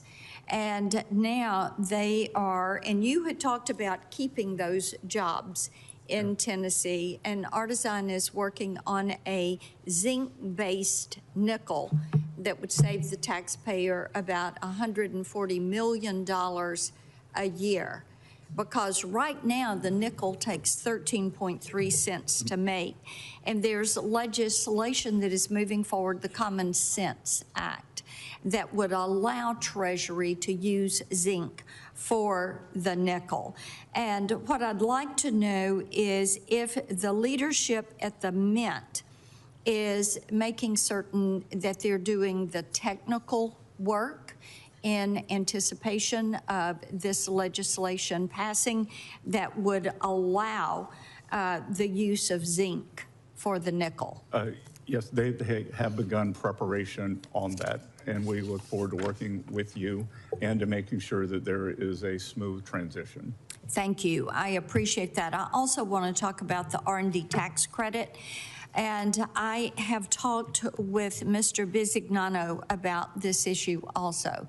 I've heard from a lot of our manufacturers in Tennessee, and they have continued to raise with me some misalignment that they see in this legislation.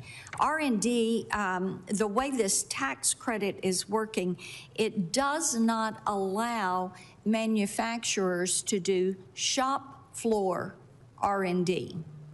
And it does not allow them to deduct the expense of the products that they are using in shop floor R&D.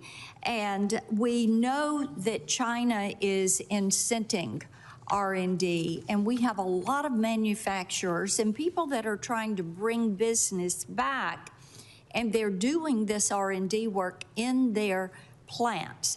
So I would hope that you and Mr. Bisignano can work together and get some clarity and provide some certainty for our manufacturers, and be certain that these individuals can utilize that R&D tax credit. Will you do that? I'd be glad to work with you and your staff. As I said at the Reagan Library, I believe that at one level we've lost the reservoir of knowledge by not doing this production. And I did a fireside chat last night for a group called American Compass. And I said the same thing, that somehow we separated R&D from the learning that goes on the factory floor. And I think that is a big mistake, because so much happens during the process in terms of innovation. Thank you for that, and I appreciate your attention to it. I'm going to submit for the record one question to you on partnership audits that needs some further attention. Thank you for being with us. Good to see you. Thank you, Senator Blackburn. Senator Welch. Thank you very much. Mr. Secretary, I heard your comments earlier when I was watching, and I support opportunity zones. They've been helpful to Vermont. But number two, I want to talk about what I think is a looming crisis that gets far too little attention in this Congress, and that's the national debt. And I know you're familiar with this, and I'm just going to show the chart for others. The projection of the debt, first of all, January of 2025, it was 36.2 trillion. It's now 39.2 trillion. And as you can see in this chart, the trajectory of this debt is just going up and up and up.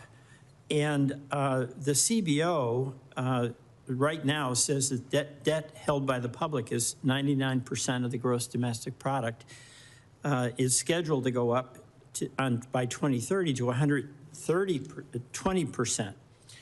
And we're now paying interest, as you know, probably better than anybody, of $970 billion. So taxpayer revenues are going $970 billion to debt that exceeds our military budget. And obviously means that we can't spend it on other things that folks in Mr. Crapo's district and folks in my district need. The federal interest payments rose to 18.5% of all of our revenues. And the CBO says that's going to go up to 25.8% by 2036. And we don't talk about it at all. It's not even a topic, which is astonishing to me because it's such a threat. Now, there's three ways to address debt. One is we can cut spending. One is we can raise revenues. And I don't want to talk about those two today. But there's one other where there, I think, should be consensus, and that is we can collect the revenues that taxpayers owe. And that's why I want to talk to you a little bit about the staffing cuts that I understand have taken place at the IRS, which has reduced their capacity to collect revenues that are owed by taxpayers. In fiscal year 2027, the IRS enforcement funding was cut by 18%, 2,800 staff positions were reduced. And that's in addition to 26% of revenue agents lost in 2025.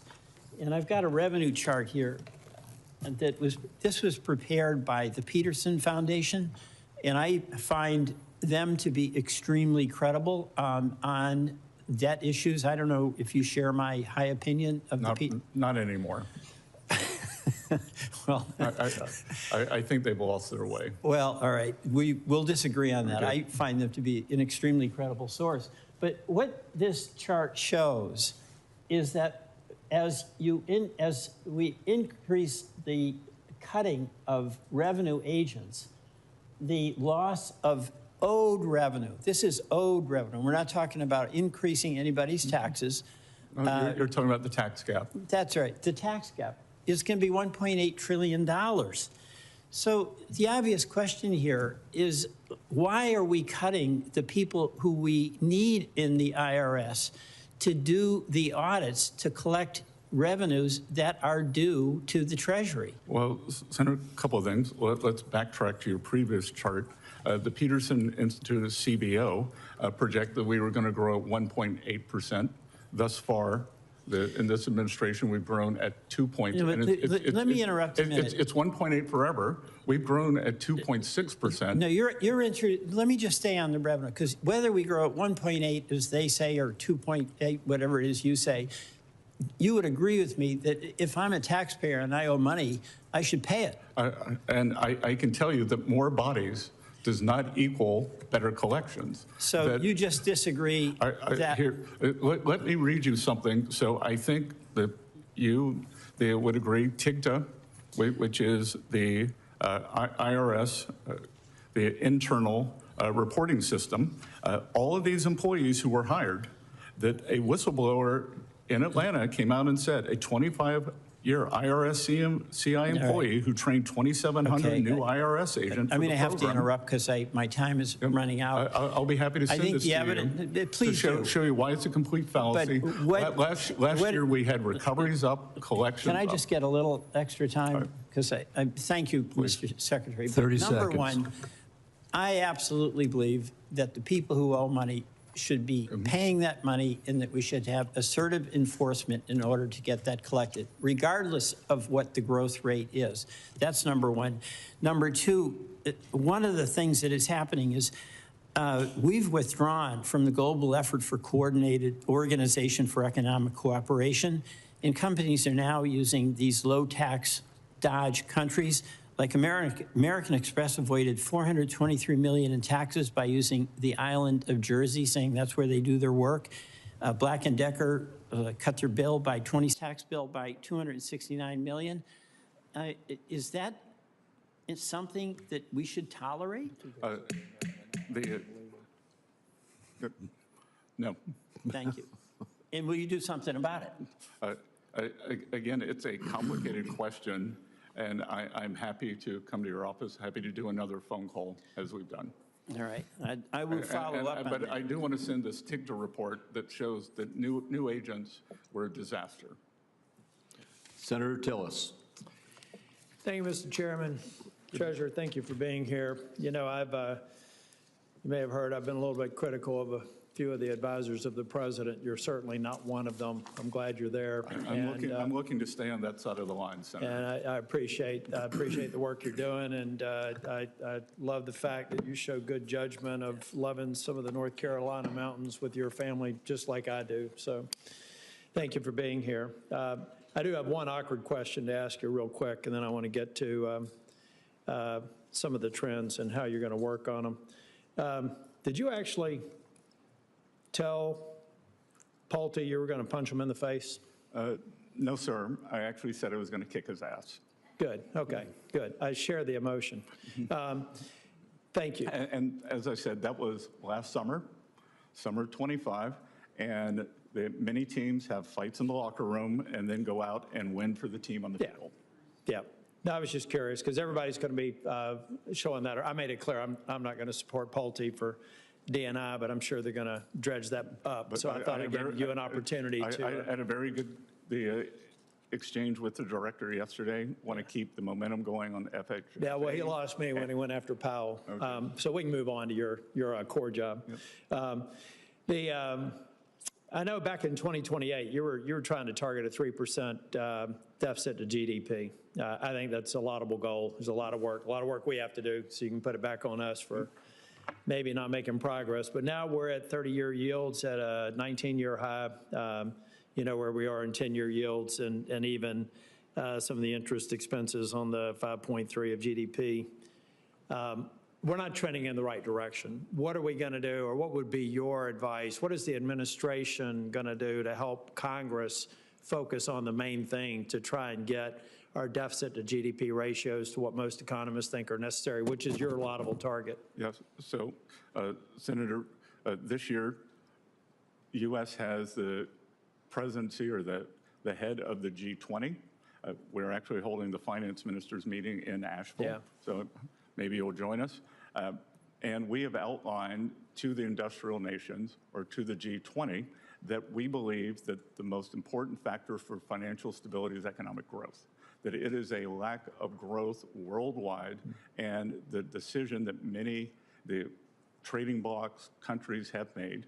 And I believe the most important thing that we can do, as I was trying to tell Senator Welch, that the CBO projections are all at 1.8%, that we have grown at 2.6% thus far. That includes the democratic shutdown and the Iran conflict, which makes me believe we can grow at 3%. So if the CBO is wrong in their first year, how can they project out 10 years? So I think that growth, the constraining spending and a growth agenda will do this. And I may submit a question for the record that has to, I have to believe that global growth and U.S. growth is somewhat, we are seeing great growth numbers. But I do think there's a lot of uncertainty out there, and I have to believe that that's keeping some capital on the sidelines. So we could even see greater ones. One of the areas where I think we've had some confusion, I asked Ambassador Greer last year, whose throat do I get to choke if the Liberation Day tariffs didn't work out? I'm not going to ask you that question. I think I know the answer to it. They didn't work out. But now you're at least working with CBP on the refund process. How does that actually work? I know CBP has stood up a portal. Now they're appealing the decision, so people that were applying for it can no longer while there's appeals occurring. What is Treasury's role in that? Senator, we're just purely a dispersing entity? We're just a dispersing agent. Okay, good.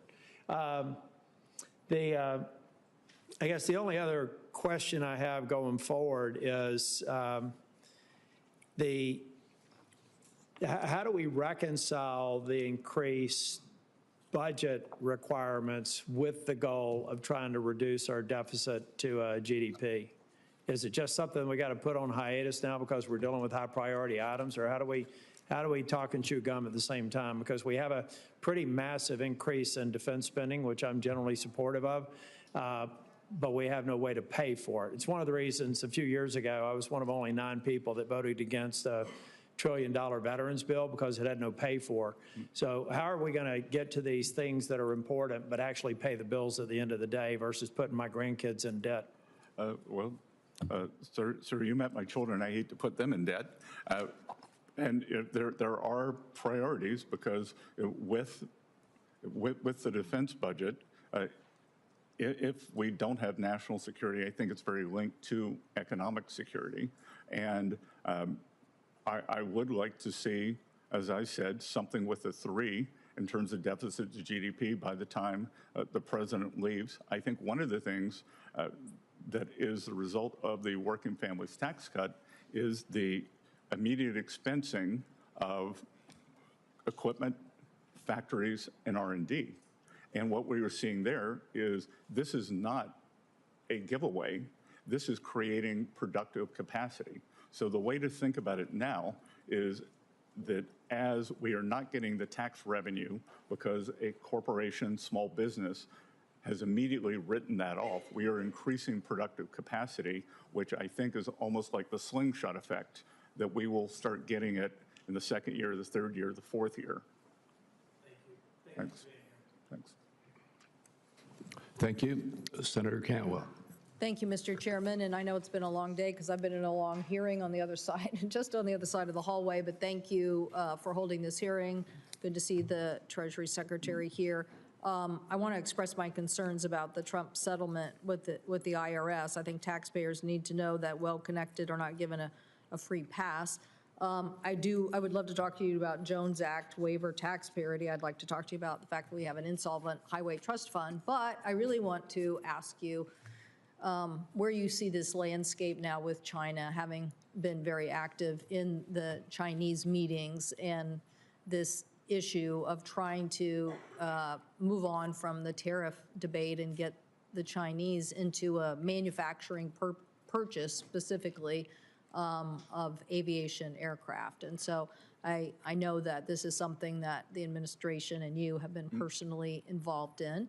And I just hope that as we look at pushing China to make big purchases, I mean, I think it's kind of crazy that if they want to be successful, why not do what Emirates is doing in the Middle East? Why doesn't China Air become the big deliverer of an air transportation system in the Far East and do it with a fuel-efficient plane? So what do you think the chances of that continuation of getting this on track and getting, when the president comes here, to have some success? Yeah, so, Senator, I think after a rocky period that we have very good stability in the relationship.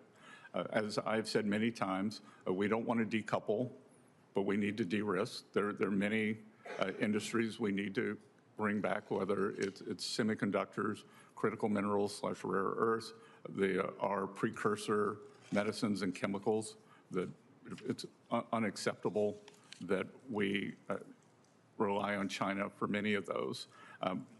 Thus far, we have seen a willingness by the Chinese. They are very interested in the Boeing purchases. They agreed to 200 airplanes during the visit. We will see if they commit to a larger number when Xi Jinping arrives in Washington. And the other thing that we are pushing for is for the Chinese to open their economy, because what has happened, we have this probably the most imbalanced economy in modern history, and it is hurting their households to the benefit of their manufacturing sector. China runs a massive budget deficit, about 10% of GDP. 4% goes to industrial subsidies. And if they move some of that over to the households, which we brought up with Chinese leadership during the visit, then there would be much more demand for not only American industrial products like great Boeing airplanes, but the more American goods. We have formed a board of trade, and we will be looking at non-critical industries or non-critical things that we can trade with each other tariff-free. How will that work? I mean, I'm for the tariff-free part for sure, and particularly, another issue, we have both very high-end manufacturing like aerospace, but we also have a lot of seafood in the Northwest, and China consumes something like 45% of the world's seafood, and I guarantee you that market isn't open wide enough for our products. So how would the Board of Trade help us with that? That's exactly what it's going to do. It's going to say, if we pick a number, 30 billion by 30 billion, what are 30 billion of things, the non-critical industries, non-critical things, fireworks, Halloween costumes, very low-end consumer items that we do not want to reshore, that we want to buy from them, and what are things that they would like to buy from us? The seafood, maybe energy, and then we will both agree to that basket on either side will have no tariffs. Well, I think this is a particularly important market with a long-term relationship. I know the challenges that we face in forcing them to open those markets, but I also think that getting off the tariff debate and into open ways to get more product flowing, to me, is a very important thing. So thank you, Mr. Chairman. I see my time has expired, but I do want to, again, emphasize I really am against the Trump settlement with the IRS, and I know you have oversight over that, so I'm mentioning that to you. Thank you, Mr. Chairman. Thank you. We are informed that Senator Marshall may be back. Senator Wyden has asked for a second 5-minute round, and as the ranking member, I've agreed to that. So, Senator Wyden, why don't you begin, and then if Senator Marshall shows, he'll be the final one. Chairman, I've got one question. I want here, Mr. Secretary, to follow up on your answers about the Booz Allen contracts. Now, you said you didn't know about Trump's lawsuit in advance. So I gather that for you, it was a coincidence. You canceled the contracts 3 days before Trump's lawsuit? That would be correct, sir. Okay, and you didn't talk to anybody outside Treasury? I assume that's what you're saying as well? Again, as I said, I had no knowledge. Okay. Mr. Chairman, I'm going to make a brief closing statement with respect to where we are, because I think that this has been a critically important meeting, and what it has showed is that almost all of the big questions with respect to immunity from audits remain unanswered. And my own view is that we're going to keep digging into this. I know that I'm going to. And my own view is that somebody broke the law. Either Mr. Bessent or Frank Bisignano, the CEO of the Internal Revenue Service, were illegally involved in the audit immunity granted to Trump through the addendum. Or if Mr. Bessent continues to claim that Treasury and the IRS were not involved, the audit immunity grant in the addendum is against the law because Acting Attorney General Blanche doesn't have the authority to settle tax disputes that may have not been referred to DOJ. So that's where we are. It's one or the other. And my own view is that as we keep digging, somebody broke the law, and I'm determined to work with my colleagues of both sides of the aisle to get to the bottom of this, because we are wrapping up with virtually all of the big issues with respect to how this immunity, which basically nobody else in America gets, that's the important point, came into being, and we've got to get to the bottom of it and make sure that it's corrected and it doesn't happen again. And I thank you for the extra time. And we've never seen anyone in America, they have their tax returns, the tax returns of all their employees leaked without an apology, Senator. Would you like to apologize today? I was very much at the bottom of saying that it was critically important that enforcement action be taken, and I worked with my colleagues on both sides to move quickly. That's the fact. Yeah, then why did Mr. Littlejohn, why was he only charged in 2 out of 3 potential charges? It was, he got off easy. With that, what we will do is, Senator Marshall, you made it in just under the wire. Senator Wyden has given his closing remarks. I will forego my closing remarks to allow you to give your 5 minutes worth of questioning. Well, thank you, Chairman. That is very kind of you. Secretary Bessent, welcome. I know it's been a long morning, and I know you probably have answered these questions already. One of my favorite quotes from you is, the table is set and it's time for the banquet. And I'm sure you probably could credit somebody else, but back in Kansas, we say the table's set and it's time to eat. I want you to know I've been all over the state of Kansas, and especially manufacturing is growing, that there's new opportunities there. And I think a lot of it is from the Working Family Tax Cuts bill has made that very possible. What I love about your background is you're a business person that's come to Washington, D.C. What are you seeing happening with manufacturing because of that Working Family Tax Cuts bill across the country?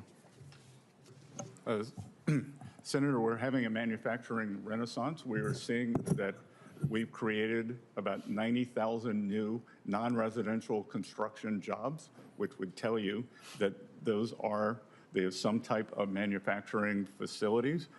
Those, in my hometown of Charleston, South Carolina, Boeing is expanding their facility by 50%, and those are construction jobs, and then that will become 1,000 high-paying manufacturing jobs, and we're seeing that all over the country. We're all over the country. We are seeing pharmaceutical companies reshore.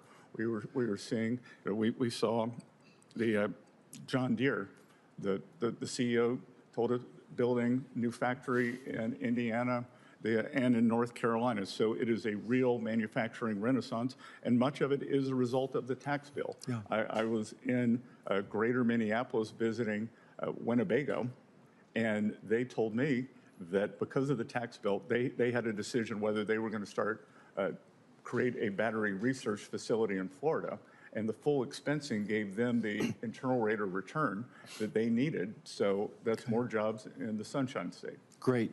My next question, and you don't have to answer it now, you can give us a written one, but the 45Z model, again, you put on your farmer's hat for a second. You understand how important 45Z is to our farmers back home. I think there's the GREET model is waiting for the Treasury to kind of do their little work on that as well. So maybe your staff could give us an update unless you wanted to say something No, now. we'd be glad to do it, but we think it's very important, sir. Great. I want to talk about childcare just a second as well. Under Joe Biden, we saw the cost of health care, housing, child care go up 50%. Inflation's cumulative. But again, our working family tax cuts bill did some incredible things for child care. And all across the state of Kansas, again, I'm seeing people being able to invest in this. But I especially, not only do the increased monies we're given to individuals, but the businesses having an opportunity to expand. Can you speak to a little bit about what your vision is on using that benefit? Look, I think that's a great benefit. The child deduction that is now permanent, thanks to you all, $2,200. So, I think that we have seen that the best way to do this is to engage the private sector. Exactly. Then I'm just going to close with, I was just out of the Reagan Library, and he always spoke about this bright, shining city on a hill. And it's hard for me to imagine, but the third quarter last year, Kansas led the country in GDP growth, 6.5%. And we never lead any type of thing economically. And so I went back and, tried to figure out the whys of this. And certainly the cattle markets are good. Farming income in Kansas was up 80%, and a lot of that was government related. But certainly a part of that was the cattle industries. And of course, the cattle eat, is corn as well.